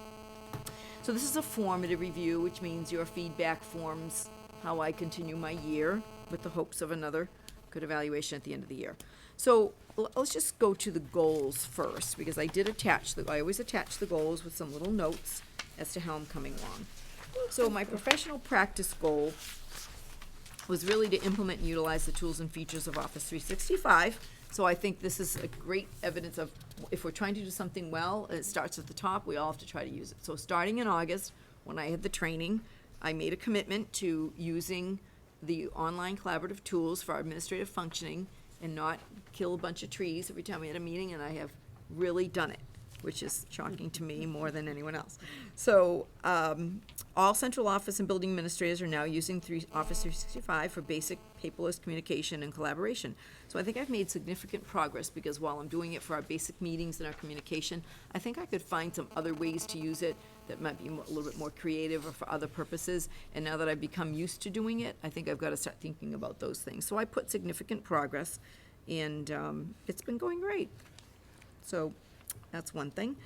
My student learning goal was really to focus on empowering student leaders at Foxborough High School to contribute to technology leadership, and that spoke to the, both our 5-year technology plan, which speaks to building capacity of both students and faculty, and in our June technology program evaluation report that we report on extensively how we measure out, that was a need. So for this school year, my goal was to implement that iSchool Advocate program that you just heard about tonight, so I think the timing is good for this meeting, and to assist with the ongoing oversight of the program, which I do. I do go to their meetings when they have it with students, not every time, because this is really their program, but I will go. I check in with Matt. When are they meeting? Do they need me? What do they need me for? And so I've continued to maintain contact with those students and to find out how that's going and what I can do to assist them in their goals. So I'd say significant progress on that. We have a district growth plan for STEM subjects that I've shared over the years, and I put some progress on this one because we implemented the engineering course this year, and that's going just terrifically. I'm thrilled that we have 2 sections. When this goal was written, I think we were hoping for the 1, and are happy with the 2, thrilled with the 2. My goal was really to hope for a computer science course for this September. So this is a goal you are not likely to see met at the end of the year, because I think I've already discussed this, so I don't want to reiterate too much, but it's really been more challenging than I thought, finding a viable, live computer science curriculum that really introduces students to it as an intro to computer science and involves programming. They seem to be specific to gaming, specific to simple programming, to other things in computer science, but to have that introductory course like engineering is really difficult, because I'm sure it's because it changes an awful lot. So anyone responsible for that, there isn't a lot out there. We'd have to piece something together. So in order to have it for this September, we had to have a course curriculum selection by the end of January, and it wasn't for lack of trying, but I think that's just going to take us a little bit longer than I thought. Mm-hmm. So the 4th is another district improvement goal, which is to monitor and publicly report progress toward the goals and recommendations in the technology program evaluation report and in our tech plan. And I'm sure it will be no surprise to you that this is the area that I've spent the most time on is technology, and making sure that we're really thoughtful about implementing it and getting the right people in place and continuing to move forward. So I certainly think we've made significant progress, and we've kept the committee, I think, pretty updated in a very detailed way about how we're coming along in all facets of that, and we'll continue to do so. The 5th goal is also about district improvement, to expand outreach and communication to community groups and other constituents to build support. So there's been some progress for that. We have instituted evening superintendent coffees at the public library. They are open to the public, and we're continuing engagement with other agencies as well. So I hope that by the end of the year, we should be able to say significant progress, but for now, I would just say some progress. And then the 6th goal is a general goal. That's what was to develop a plan for the completion of the outdoor athletic complex at Foxborough High School toward our goal of having a full campus at the high school, to work with the committee and town government to move the next phase of the plan forward through the CIP process. So we are doing that, and we have shared our plan for what happens after that with the committee. So we've made some progress on that, and hopefully by the time I report at the end of the year, we'll have significant progress, because town meeting will have happened by then. But this is certainly a goal that I am going to keep on for next year, because as you know, we have other phases. So I hope to have much more to report by June. So that's the 6 goals that I have for this year, and how I feel I'm doing on that at the mid-year mark. Deb, excuse me for interrupting. Oh, yes, Just sorry. one comment or reaction, and I know now is not the time to change your goals mid-flight, Sure. but as I just react to these, the Office 365 for professional practice, I think, is certainly sizable. I think the 3 under district improvements, STEM, technology, program, and communication, I think are sizable. The notion of the facilities and the outdoor complex to me is significant. The one that I don't think really reflects enough of what you do is the student learning goal. And I know this is just one goal, but I think as we think through the year, I think we need to just make sure we don't focus the student learning just to the iSchool Advocate program or the technology initiatives. Yeah, I could agree with that. I think it's difficult. I don't say difficult. I want to say challenging, to think about a student learning goal that's directly influenced by me. Yep. And I think other superintendents certainly share this challenge as we talk about it. So what student learning goal is directly influenced by me and wouldn't be a goal that I put forward that everybody at this table would know I don't work on directly myself? So I certainly can't speak to, broader academic goals, knowing the work is done. So I think it's really challenging to have a student-focused goal as a superintendent. So I picked one that I truly thought back in the summer when I was writing these, that I hadn't started yet, that I was gonna initiate myself and do most of the work for myself and get it all set up myself and not just say to the high school, here's a good idea, go ahead and do it and put it down as my goal. So I actually did not leave it to the high school people to arrange for the training, to all the communication for the training, to set up the training. I put forward the materials for the iSchool students. I made the video for the students to try to engage them in the process, because I don't think it's fair as a superintendent to come in August and September and say, here's a really good idea I heard about, now, just make it happen. So this is something I was actively personal taking ownership. taking personal responsible ownership for. And so that's why it was my goal back in the fall. So it could be broader, but I'm this okay was- with that. Yeah. I mean, I'm just But it's- reacting to, I think if you could think about what you think for next year, I think that would be helpful to me, to say, what do I directly influence with student learning that I own? Because I do feel compelled to not put a goal down that I know in my heart is other people's responsibility. okay. So those are my thoughts. Yep. Okay. So, as far as your questions, what am I really proud of? I know there's a memo here, but I think I had to think a lot about that, but most of the stuff I'm really proud of has to do with kids. So it's still where my focus is, it's still what I love to do, it's still the things that mean the most to me. So what I'm most proud of are really several creative things that started this year that we weren't even thinking about a few years ago. So not only the iSchool advocates, but the new engineering course, which is another thing I took personal responsibility for, finding, implementing, getting a grant to provide the training for Pat Nash in Texas. All of that I did do myself. So I'm really happy that that's turned out well. The PCC program, which was brought to you, the Project Contemporary Competitiveness, is also a program that I personally have pursued and that you voted to support. As you know, the theme of the night, the parent information night on the PCC program was also snowed out. So we're actually, Janet and I were working today with the middle and high school. We're gonna pick another date shortly, and the PCC people I've been back and forth with, and they're willing to come when we And can. they've extended their deadlines. Yes, their deadlines are not Yeah. what they Just appear wanted to make be. that clear, because I know we Yes. had discussed that they wanted to talk to people, in mid to early to mid-February. Yes, they did, Yeah. and then we got snowed out, but they're wanna make that clear. removing all the deadlines, because we're their newest Yeah. community, and so that's not gonna be an issue, so thanks for bringing that up. And I think that's a really unique summer program that families might want, and it certainly expands a wealth of opportunity for kids in the summer for things that they never knew that they wanted to try. And then, most recently, we signed on to the Massachusetts Preparatory Program through the Cambridge Institute, as you know, and Diana and I have been working on the SEVA certification, which is the certification you need to actually bring international students to your high school. And so Diana and I submitted the certification documents already, working with Cambridge Institute. And I have a visit this Thursday morning from the people who do the background checking and security on us, so they're coming to meet with me on Thursday. And so we're making good progress, so that should take us a little while longer, and we've been working with Cambridge on our marketing materials. And I think that'll go so far on our desire to expand global education experiences. So those 4 new things, even, it's my 4th year as superintendent, even in my first year, I wouldn't have dreamed of these, that we were being in place. So that's what I'm most proud of, are 4 really uniquely creative and different opportunities that have all begun this year, that I think, I'm very proud of those things. As you should be. So, what am I working really hard on? No surprise, technology. But I'm also most proud of that, but I'm gonna put that as what I'm working really, really hard on.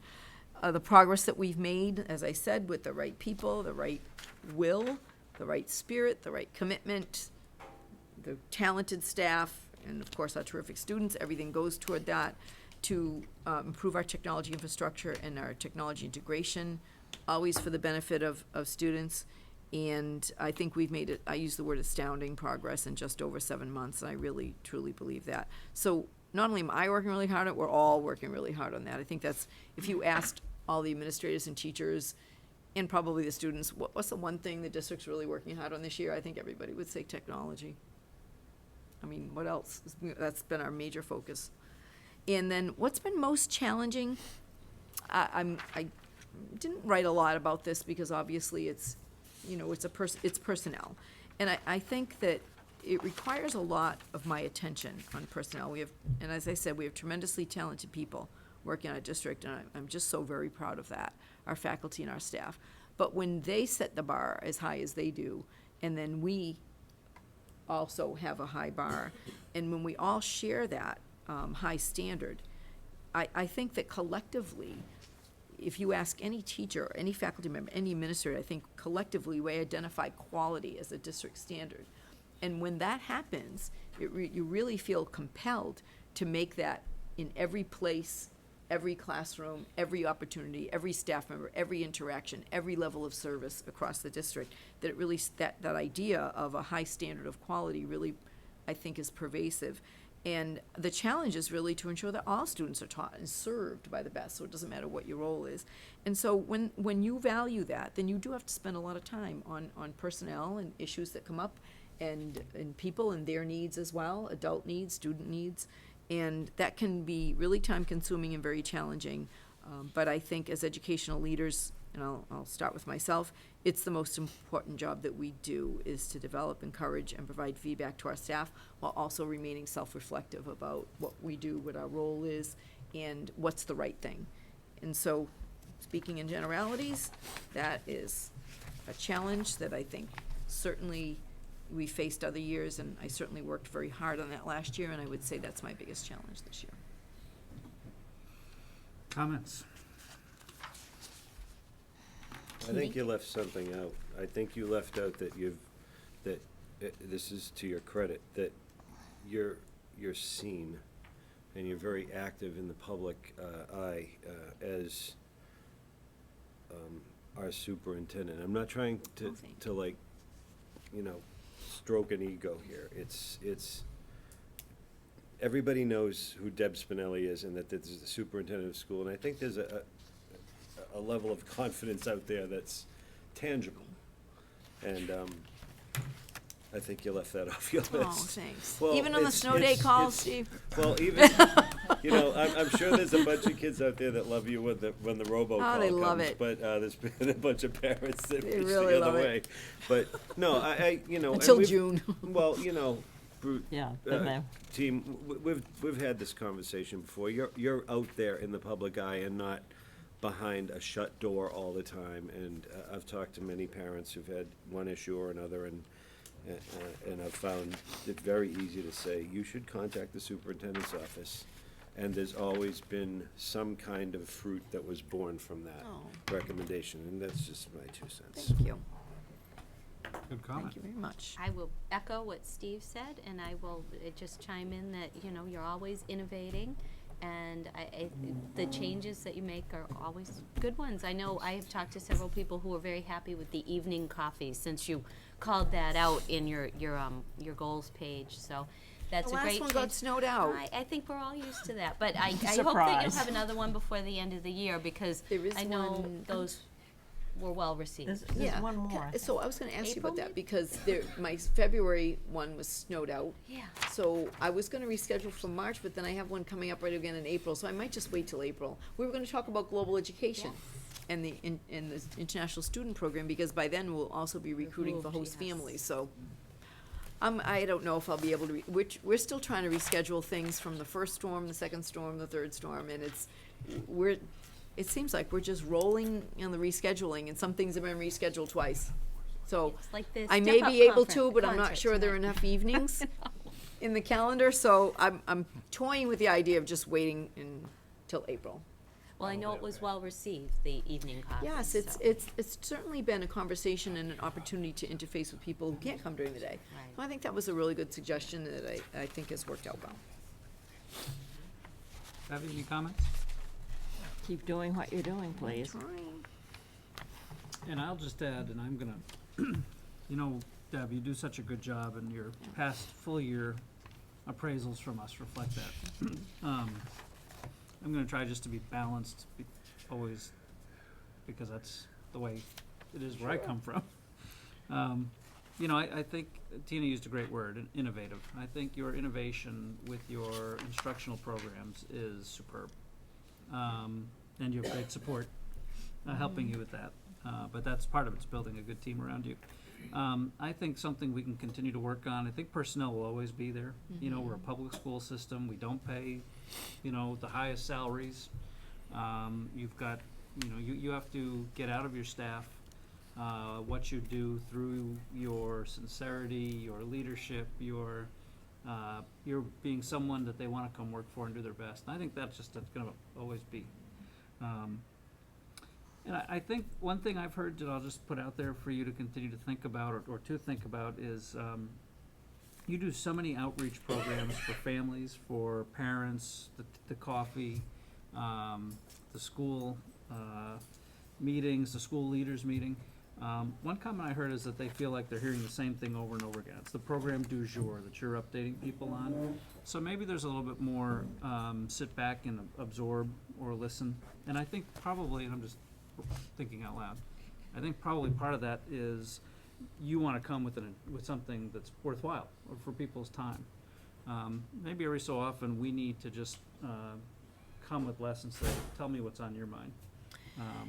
Well, I think you're right, but I think as, I know these two ladies attend both the evening and the daytime, but I always ask them, what topics would you like for the next meeting? I've asked that every time at the daytime coffees, and I ask it every evening coffee. And the evening coffees, I've started with, what do you want to talk about? But I have my filler.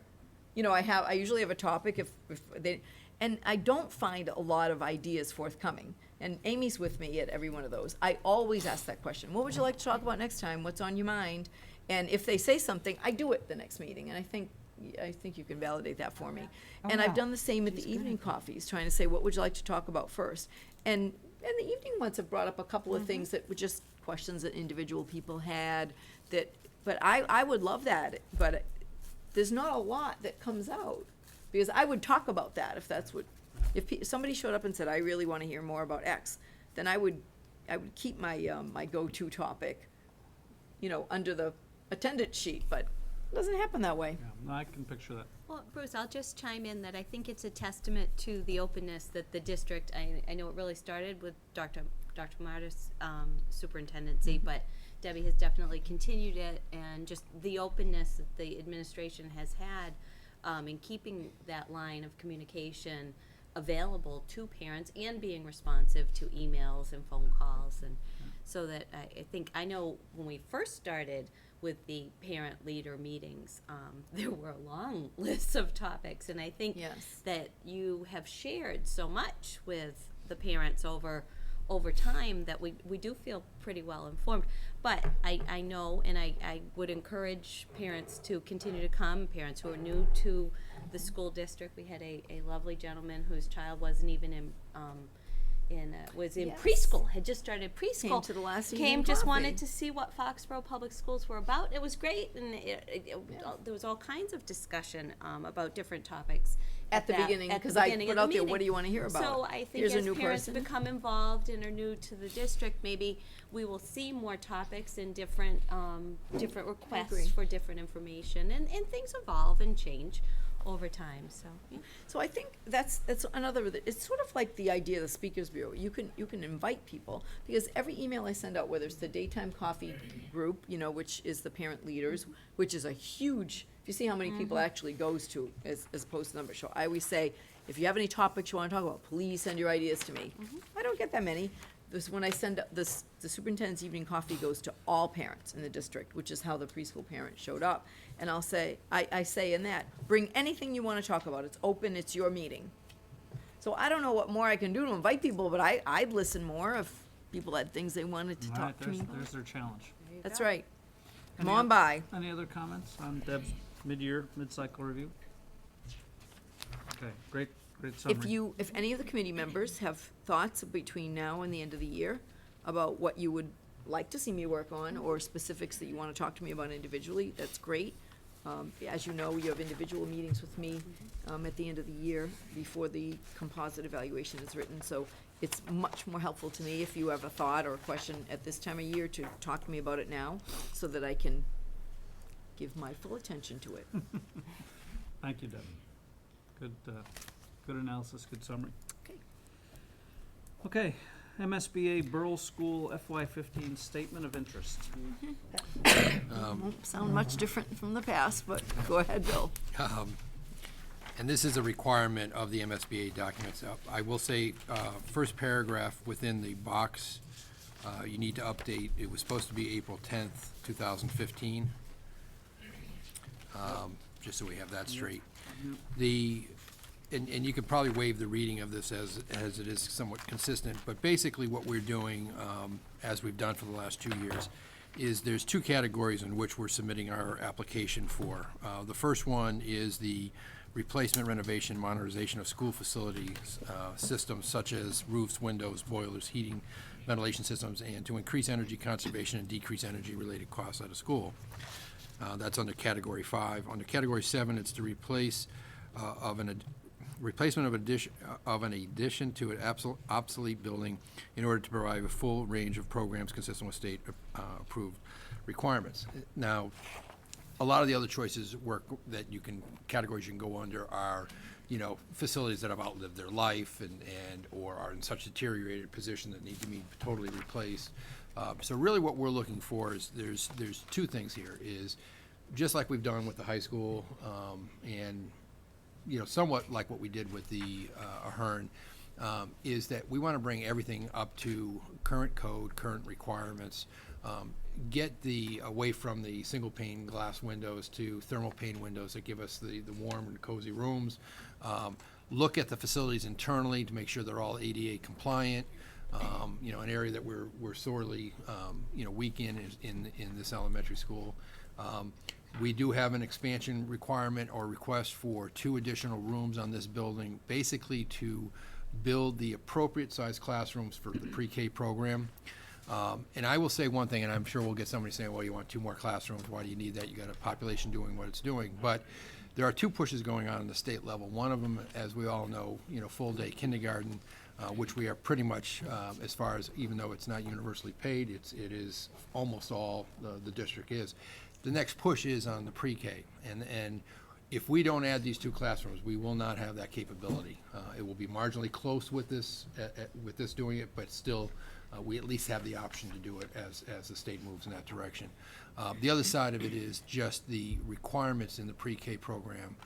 Again, you're dealing with 3 and 4-year-olds. So your facilities internally are very much different than they'd be for a first, second, third, fourth grader. Even more demanding than what's even on a kindergarten level. So I think, when you look at what those classrooms have to entail, the capabilities they have to have, we can't even fit those within the structure of the classrooms that currently exist. We're doing the best we can, but we're not doing as much as we should be doing there. So I think that's why we've kind of pushed for that. And as we've talked along the whole lines here, we're basically living on borrowed time. We have a 47-year-old building relative to most of its systems. We've tried to maintain them. I think we've done a nice job as far as cleanliness and safety-wise, but, you get to a point now, we just had a major issue just before the school holiday on the boiler system, which I've said for a while now is my biggest risk. We were able to get through that, but basically it's each step now gets more and more difficult to manage through the process. So the requirement on the MSBA side is that you take a vote, and I will tell you right now that the Board of Selectmen have already done it. I met with them last week. They made the approval on this as well. So they're in support of us moving forward with the application. It does not commit us or the state at this point. All it does is recognize that, first of all, the state isn't committed. They are just, allowing us into a process.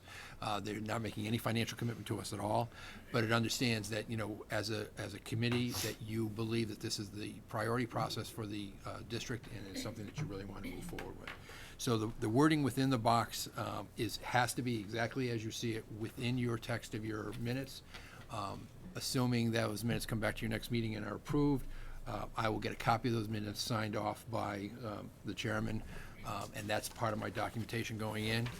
The actual program basically is 27 pages long that we've written, but in the end, all the supporting documents and requirements that go along with it fill this binder. So it's while you have this, there's a number of different issues that we've had to also pull together, budgetary, previous evaluations of the facility itself, engineering issues that we've already had identified and looked at. So what our maintenance process has been through the program. So, it all has to go into this documentation, and that's what they are reviewing to see if they'll take you forward. Again, we made it close this last year. We made it down to at least the final 2 groupings and just didn't quite make it through. So we're hoping that this will be our third shot will be a charm here for us. So. And Bill, how many statements of interest do they accept from town? Well, they accept them all, obviously, as they come in. I think last year they had about 178, they said. But they only, in the end, accepted 20 for actual entry into the program. And I will tell you right now, even the 20 that get allowed into the program, some will not go all the way through the process because of issues that they'll fall in the first phase of the MSBA program. So it's, like I said, this is just getting us into the program. If you looked at a funding thing, and this is obviously Randy and I talk about this on a regular basis, so he's trying to program out funding. If we were, first of all, the process is that we wouldn't even find out if we're into the program, into the first phase of the program until December of next year, possibly January of the following year. Getting into that first phase strictly is a development of what the program you're going to do is. So even at that point, the maximum output from the town side is basically hiring an engineer to do some study work for you, and then getting the MSBA to agree that that is the appropriate educational environment that they want to support. And then you get into the actual final design documents. So this is really, from this point forward, to any real funding, probably at least a 2-year process out. So that's my concern of why you want to get into this as quick as you can, just because there is still, a tail to this. It's quite a ways out. Other questions for Bill? I just have one of Steve, go my ahead. patented stupid ones. Once we've submitted an SOI, can we amend it? For example, if somebody decided to give us all the windows and install them, can we change the scope of the project once it's submitted? You can't change the scope. I mean, if you received a donation or something of that nature, Right. The MSBA obviously could look at that as payment in kind from the district side. So what you're doing is your scope of your project, they are very adamant about, does not change from the time we send in this document. That's it. And that's where we kind of learned the lesson on the high school, that while their process was changing, we didn't have all the pieces in on the original thing because we never had to deal with it quite that way. So now we understand, and that's why, as I said, the additional classrooms, everything is outlined in this. We can always agree with them to drop something out, but they're never going to let you add something in. So the process now is to be as detailed as you possibly can with everything you believe the building needs, and then start the process and move from there. Tina? I noticed inside the box, it also says, having convened in an open meeting on March 3rd. That should be today's date, correct? Correct. So there's that, and then changing from April 11th to April 10th, Yep. 2015. Then I think we dropped a period at the end of the second paragraph under category 5, just at the end of the sentence there. Oh, yeah. And the same thing under category 7, I think you just dropped a period. Sorry to be particular, but might as well fix everything all at once. All right, so we have to read Do we February have to read the 23rd, whole right? thing? No, No. February No, just like the school, 23rd. did business, the Board of Selectmen did, they can waive the reading of it, Then I'll and just move. incorporate the wording as listed. Can I move to waive the reading? Second. And then I would move to approve the motion as, Let's vote on move to Oh, waive the yes. reading. yeah. Steve seconded, Steve, move to waive the reading? Yeah, All those in favor of waiving the reading? 4-0. Sorry, didn't mean to get over That's okay. excited there. It's a formality. Like Well, like it's putting an periods at the important end one, of sentences. exactly. I appreciate that. Go ahead with your second motion. My second motion is to approve the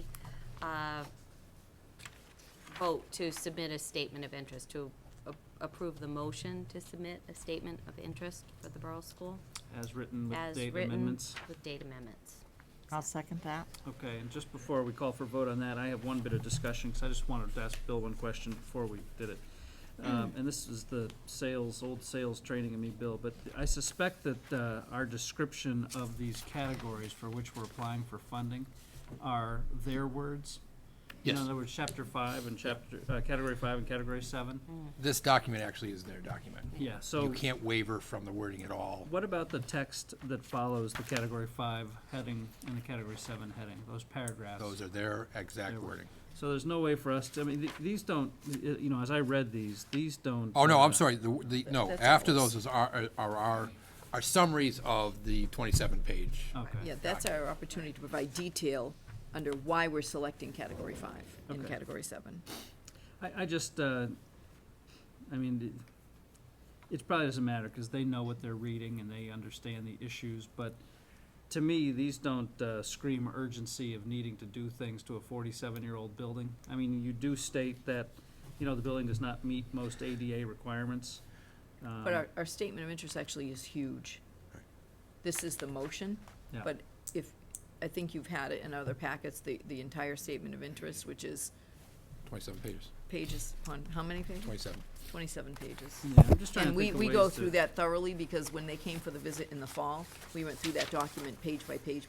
You can pass it over if you'd like. No, it's okay. But I will say to you, I know what you're trying, I know what you're concerned about. This is strictly a motion that says that you agree that you want to move forward. This is what they read. Okay. So That's this what is they just a evaluate. document in their format that This is to says- say we intend to Right, submit. right. This means we intend to submit, and the school committee supports that.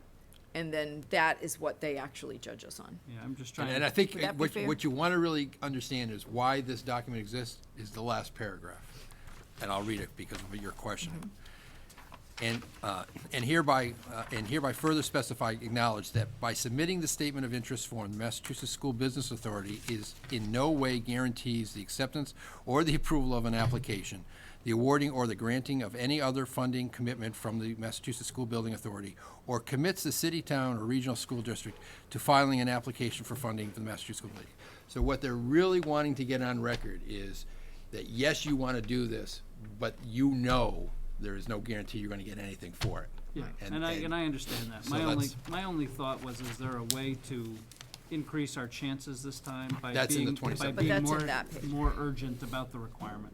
That's all. But if Well- that's in there, that's fine. Yeah. It's in there, because what this does is this tells them that not understand. only has this committee approved it, but Bill's gotta go to the selectmen and have them also approve this. They did that So- last week. Yeah, so that says to the MSBA, the local Yeah, they have two our support. boards know about it and support it. Then we have to make our case. Right. Yeah, so Again. this is just a document Again. within their format. It's the other parts of the book that they spend all their time on. The studies that are done by the Habib Associates who reviewed the building in detail, the HERA reports that we've done on the building. I mean, everything, they're looking through all of that saying, oh, okay, they do have still some minor asbestos issues that are in areas that aren't classrooms. They do still have this, they still have that. So I think, So to my point then, it would be in the book that if we had an opportunity or saw a way to be more urgent about our need, oh, yeah. that's where we would do it. Yeah, we, actually, Deb and I, the draft that currently exists, we will make our final tweaks to it before it gets submitted, but. Again, I recognize that they know what they're reading. I'm just thinking of ways to try to increase our chances this time. Okay, any other discussion? All those in favor of submitting the motion? Aye. 4-0, thank you. I will add, if any committee member wants to look at the 27-page Oh, submission, absolutely, and if should. you have ideas, please let us know. You can look at last year's submission. School Perfect. calendar discussion. School calendar discussion, well, Janet Gracia, I wanna thank her, she has put in your packet, this current year calendar with the pretty little snowflakes to indicate the 6 snow days to date. And, so the discussion really for the committee tonight is, as it exists with the 6 snow days, we've gone over the 5 that you previously voted the calendar in. So the previously voted school calendar was gonna end us on June 24th, even with the 5 snow days. Now that we've had 6, we would have to extend the year into June. So now we're ending Thursday 25. So without any further discussion or vote of the committee, our role would be just to extend the school year in June and keep going. But as I'm sure every school committee in the state is doing, there's some public discussion about what to do about all these snow days, and that's why I brought it forward to you.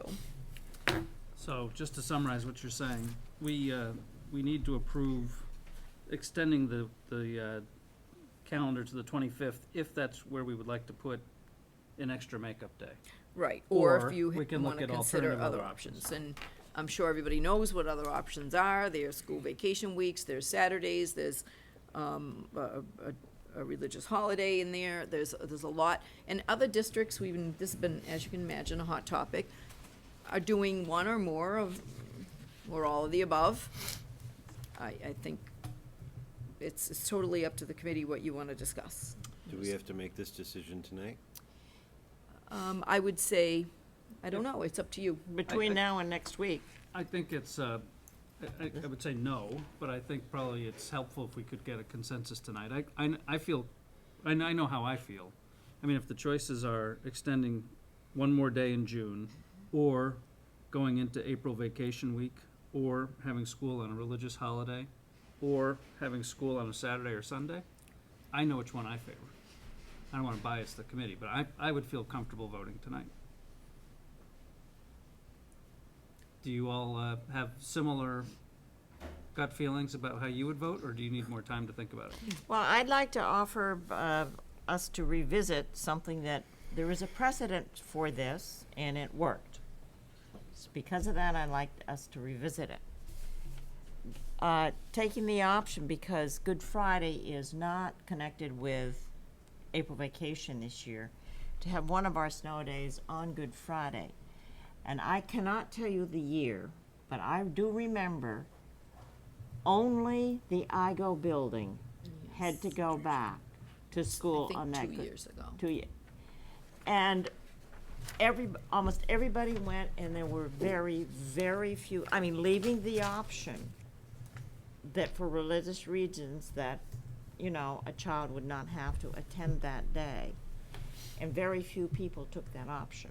We don't have to worry about Hanukkah because it doesn't start until sundown that night.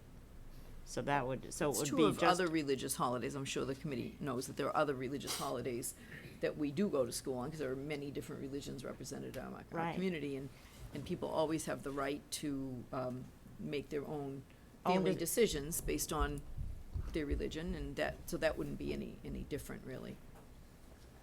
I would like to see that for one of the days, especially because Good Friday this year is not in connection with vacation plans for anybody for the whole week. Okay. Other comments? Hang on, Joe. Joe, hang on.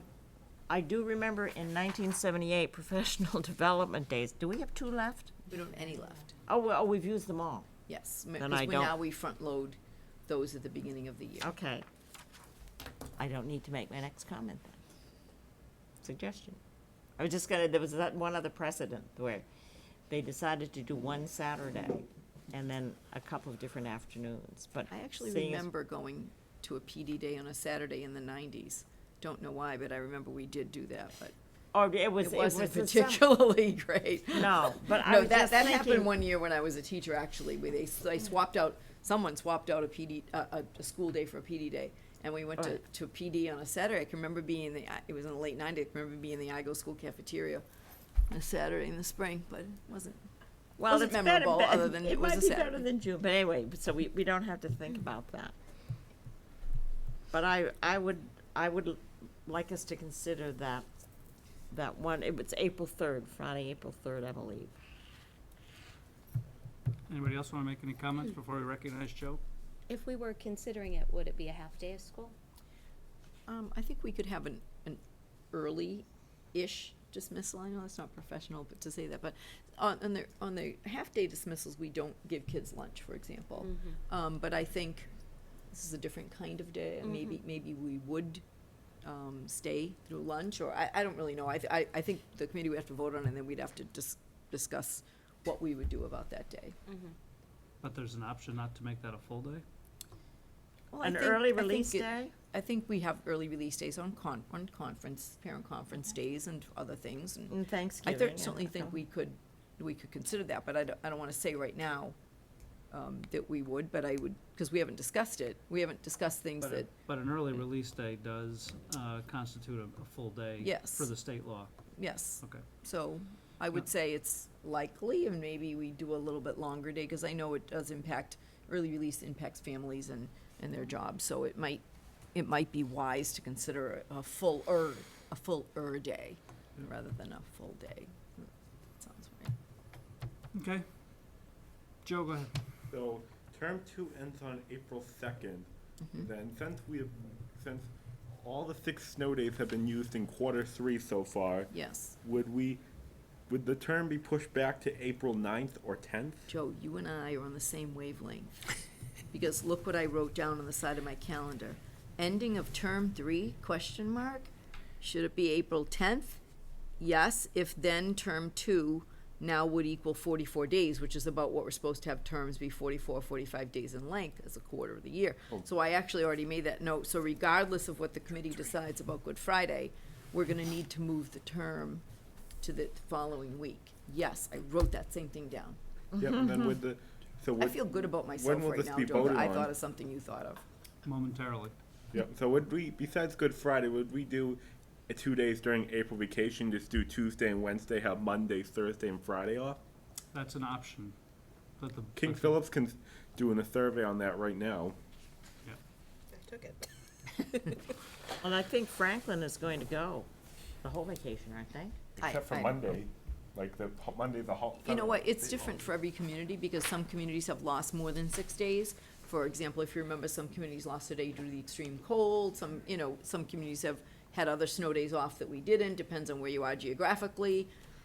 So I think that, it's ridiculous to say we're lucky we've only lost 6, because that doesn't feel lucky at all. But I know other communities Oh, are we are. typically in the 8 range. So I think people are deciding, given on their own unique situation, so I don't think we're paying too much attention to what other schools are deciding to do, because we're in our situation. Their calendars are also different. So I think, some might already be going over into the next week, into Monday, some might be now ending on a Tuesday, so they just, everybody feels differently about their calendar and where they happen to be ending their year, and that's very different across each community. Make it quick, Joe. Attleboro, just letting you know that had 7 snow days, and their last day of school is June 29th. Oh, thank you. Thank you. Wow, I'm impressed you know that.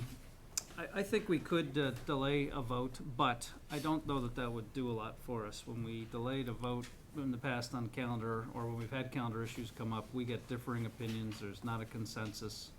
I would be in favor of receiving or entertaining a motion and then see how the vote falls, if anyone wants to make one. My only bias, and I will offer it now since Bevy, you've offered yours, I would personally like to see us respect Good Friday, personally. If observing Good Friday forced us into the following week on Monday, I might feel differently. I don't see a big difference ending Wednesday, the 24th versus Thursday, the 25th. Again, by personal bias. Now, if we have more snow days and need to push it, then I might feel differently. I forgot to mention one thing. When it comes to our faculty and staff, Yep. they are expected not to make plans for the voted school calendar, which ended on the 24th, because that is part of the official calendar they have to prepare for. They are not expected to not make plans for after the 24th, which is originally voted school calendar. So there are conflicts on our faculty and staff for starting on June 25th that they really really shouldn't be held to. So that's another problem. So that 6th day created more of a problem on the staff and faculty's thing than one might think, because they don't keep their personal calendars open forever, and nor should. Well, if they've already added the 5 days, you don't usually get 6 snow days. Well, that's what I'm saying, is Yeah. that they're obligated to be available Through the for the voted school 24th. calendar, which includes the 5 snow days. Which would be the I can't say 24th. that there's an obligation past that at this point. So I think the one day for us did make a difference when it comes, for a few people. For, I don't know how many that is, because I think people are just waiting to see what happens. But I would be remiss not to mention No, that's that as an significant. issue. That's a significant, I mean, if we're gonna Contractually. add a day in June, the teachers aren't gonna be here, that's a significant difference. Well, plus if we suffer another 2 or 3 snow days, this hasn't been exactly the, most favorable winter, and we're not really out of the woods yet either. But could you run into the same issue on a planned calendar holiday day, like Good Friday, where faculty and staff may have already made plans for a day that I we've really- I already? don't know. I'm just playing devil's don't know. advocate. Well, we, I'm sorry. I'm sorry, Steve, go ahead. What is the rule with working on Saturdays as it applies to staff and administration? Is there any? Any time we have to go outside the planned box, let's face it, there are gonna be some issues, I guess. I just think we should, I just wanna make sure people fully understand that there's the same, that going past the voted calendar is the same as going on a Saturday, probably Oh, the it same is. as Okay. a Good Friday. I don't want Okay. people to think it's different in that people just expected to stay till June gets out, because some people do make plans and there are special family celebrations and things going on. Do we I have the just wanna option to make sure ex- people understand it. Do we have the option to extend school days? No, you must be, each school building must be open with students in session for 180 days Okay. in the school thank you. year. Yep. Debbie, how quickly, effectively could you poll the staff to find out how many conflicts we would have on Good Friday versus, and on June 25th? Could we get that in time for our meeting next week, if we have our meeting next week? Sure. Then I would, then I would now suggest that we defer a week and get that information, because I think that does impact at least my thought process. I think we should also ask if we had to go further into the end of June. Like how many days, if there are days of padding we can accommodate each other on, how many of them are there that we could get? Well, it gets a little more complicated. So I'm not asking for a preference. What I'm asking is, Do the you have committee is, plan- the yeah. committee is considering options for making up at least one of the snow days. And just to let me know, would you have a conflict if we went to school on Good Friday? Would you have a conflict if we extended to the 25th? Yes Would you or have a no? conflict if we extended to the 26th? 'Cause that's it. And would you have a conflict if we went to school on Saturday, what? You'd have to give me a day. I don't think I would ask the Saturday yet. I think Okay. what I would say is maybe just add a sentence on that says, if there are too many with conflicts on those that you've asked about, then the committee may have to look at additional options such as a Saturday. Because what I wouldn't want them to do is say, okay, we have conflicts with all these days. Well, we've got to fit in a day somewhere. Unless someone tells me they have a different feeling, I would like to avoid school vacation week, and I'd like to avoid a weekend. So I think we should present the 3 other options for availability, not options, poll the availability of those 3 other days. And just express to them that the alternative is going into a weekend or a vacation day, a vacation week. All right, am I polling? I'm not polling all staff, I'm polling teachers. Teachers. Yeah. What do you think of that idea?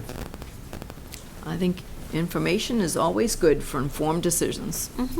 So I think we can get that. But you have to poll the EAs too, because we have a number of those that are in situations that are directly affecting individual students. Anybody who's in front of students or interfacing with students, we have to. And buses as well? See, I think Transportation. it should just, I think it should just be teachers, because we can make up a day with it, I think it should just be teachers. I'm fine with that. What about busing? What about transportation? They're on they're on just a 180 workday schedule. They don't have Doesn't matter a when. school calendar schedule that way, so. So I if we think- tell them they have to be there June 25th, they have to be there June 25th. Yeah. Or we have I to think find we some- want to know when, I think your question, the We'll be reason I'm driving saying them. teacher, I think what you're trying to get at is, when is the best, most likely chance of a good instructional day? Correct. And so if that's what you're after, then we should just pull teachers. Because the other stuff can just happen around that day. That's exactly. I what we're think looking that's for. what we should do. Everybody okay with that plan? Yeah. Okay. Any other comments for now? Yes, sir.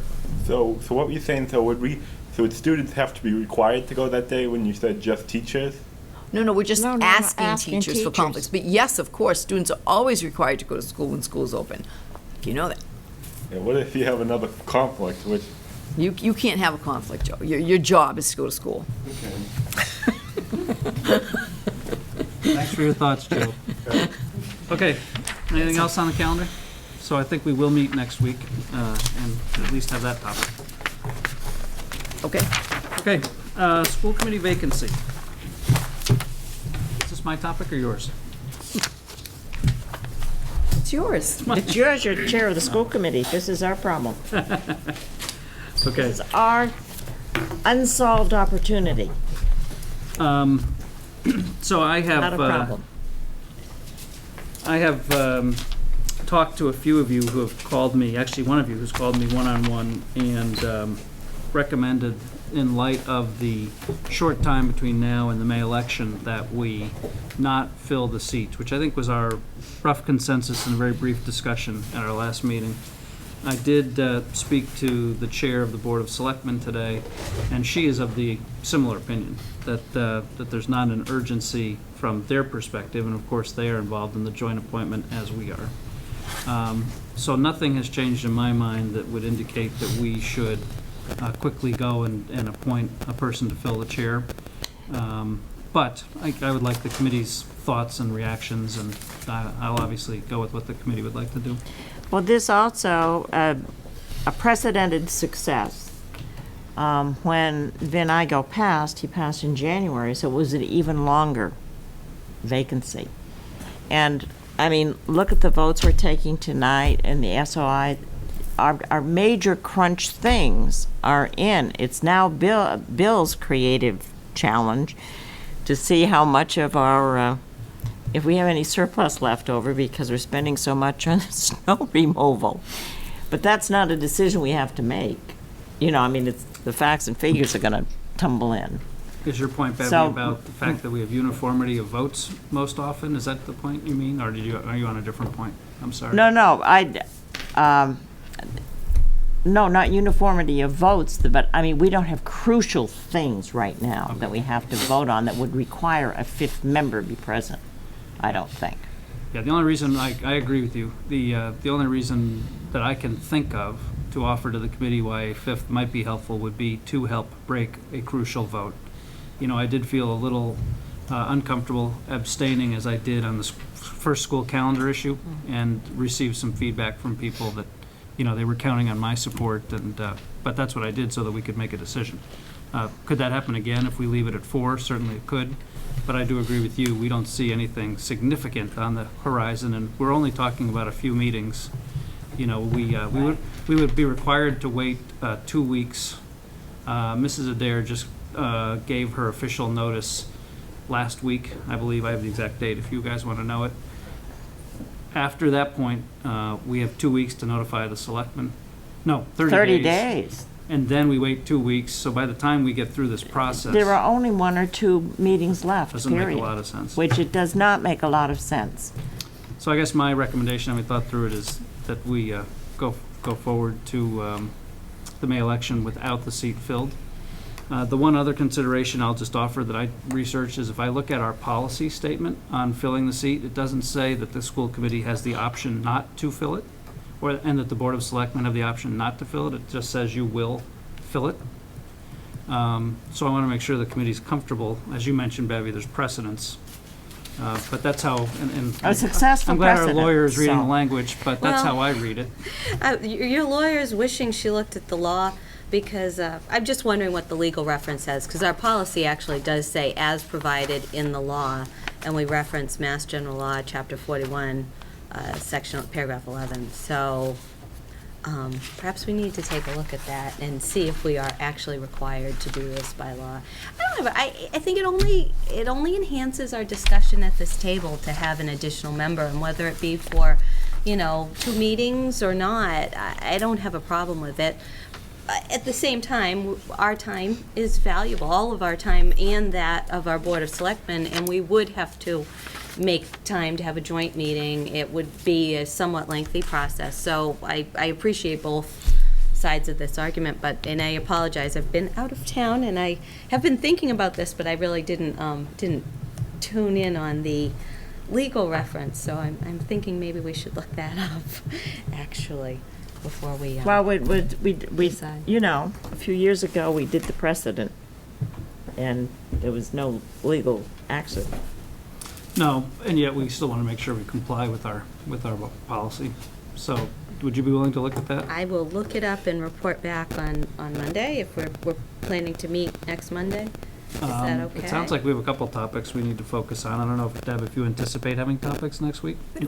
We don't have many, no, so. Could be a doesn't- brief meeting.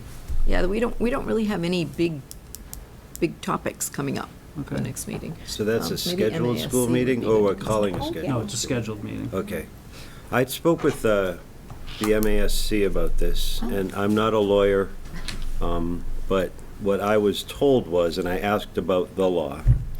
I spoke with Glenn, and he said that the law is there to thou shalt fill, but there's nothing that says when thou shalt fill.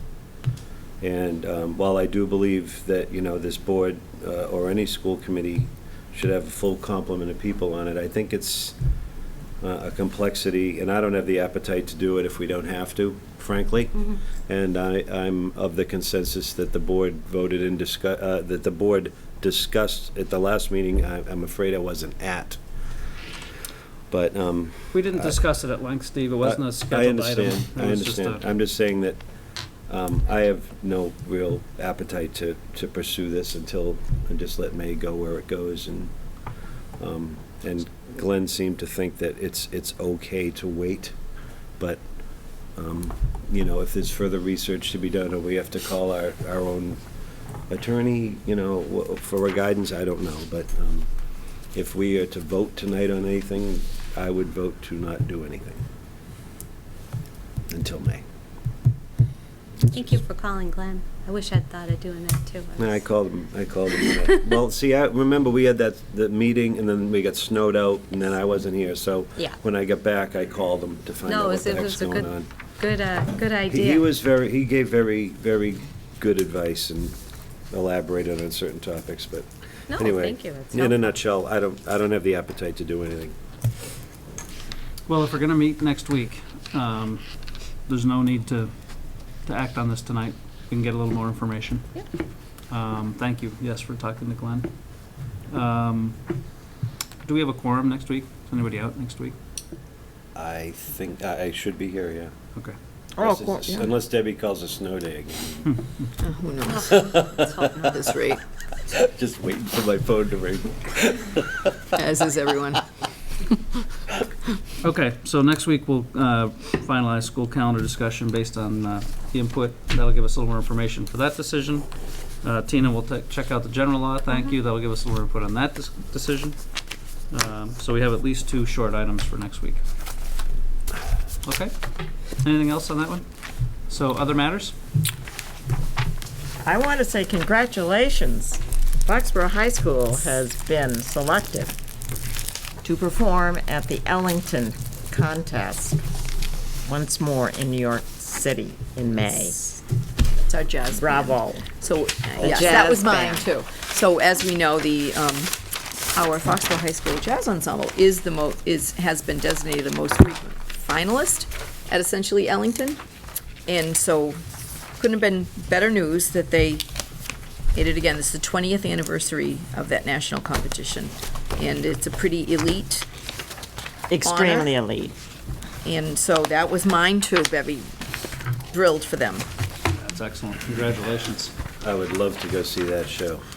That You would be- can. That would May. be a May knockout. 7th to 9th. My jet is going in for repair that weekend, so I can't fly down there. Other matters, Tina? I will add to the congratulations and say congratulations to our girls and boys basketball teams for making the playoffs. I understand the girls are playing tomorrow night at home versus Milton at 6:30, and the boys play in Pembroke. Pembroke on Wednesday. Wednesday, yeah. So good luck to our Warriors with their playoff games. That's right. Yeah, congratulations to both teams. Anything else, ladies? Ladies of the right side? No. Debbie, anything? That was it. Really? Same ones. Amy? That's shocking, I know. I didn't mean to steal your thunder there. No, it was, I had the Ellington printout. I'm thrilled. I'm All thrilled that good. we all are on the same. Motion to adjourn? Amy's got something. I just Oh, once I ag- apologize. Once Excuse me. again, Sorry. on March 10th, our Parent Technology Night, and then we're asking people to pre-register. It will be in the communication that goes out tomorrow, just so we have an idea of how many to expect, and we hope to see many people there. Thank you for putting that program together. Steve, nothing, I take it? Motion to adjourn. Bill? Just a quick, Deb asked me to make a note of this, is that we did do some snow removal over the weekend. I met with Bill Casbera on last week to assess our buildings and roof concerns. We had two areas that, based on the construction and the snow conditions, one of the good things that happened during the two big storms was obviously significant wind. So what that did do on the higher roofs was blow quite a bit of the snow into the direction, some of it right off the building was nice. But in both the Burrell and the Taylor, because of their construction and design, it blew the snow to the back sides of the buildings. The upper roofs in the biggest spans, which are our cafeterias and gyms, actually are almost clear because of the amount of snow that was blown off of them. In the Burrell, which was one of my bigger concerns, it was in an area where we had a clear span. So what we did was we hired Valley Crest Landscaping and Maintenance to come in, and they came in with 11 guys on Saturday. And between the two buildings, spent 9 hours basically removing snow from the building onto the ground. And then the DPW came in with loaders and stuff, and we'll take that snow away, basically clearing the areas that are what I would classify as our number one concerns.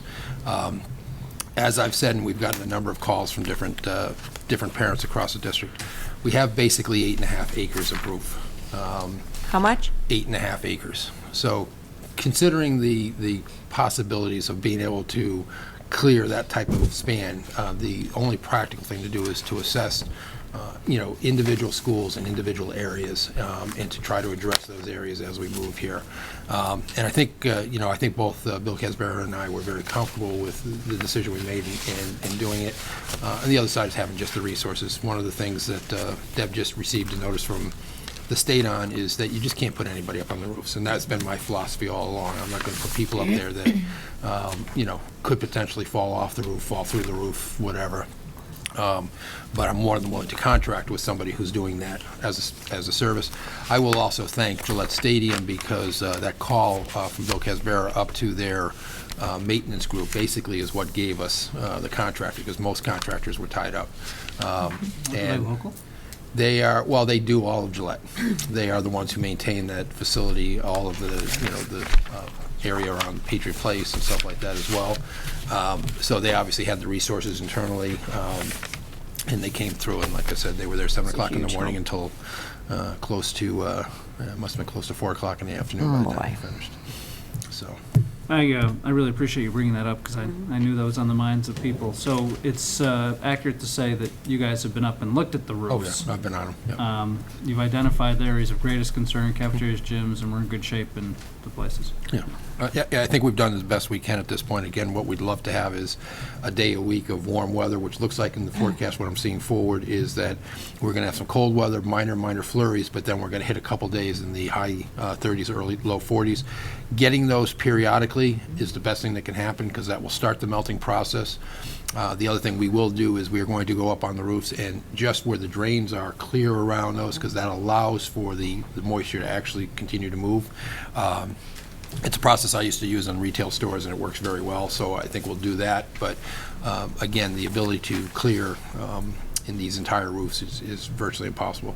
We also have, in the engineering design, when you look at the buildings, in the bigger buildings, the high school and the Ahern, One of the good advantages to those is they were older buildings built with much higher grade steel, much larger beams, and a lot of the newer buildings, even though the code has changed and improved, they like to use lightweight steel girders and structures, and they actually add more of them, so they're technically should be better, but I do find that the older supports, the way they're developed, were much stronger.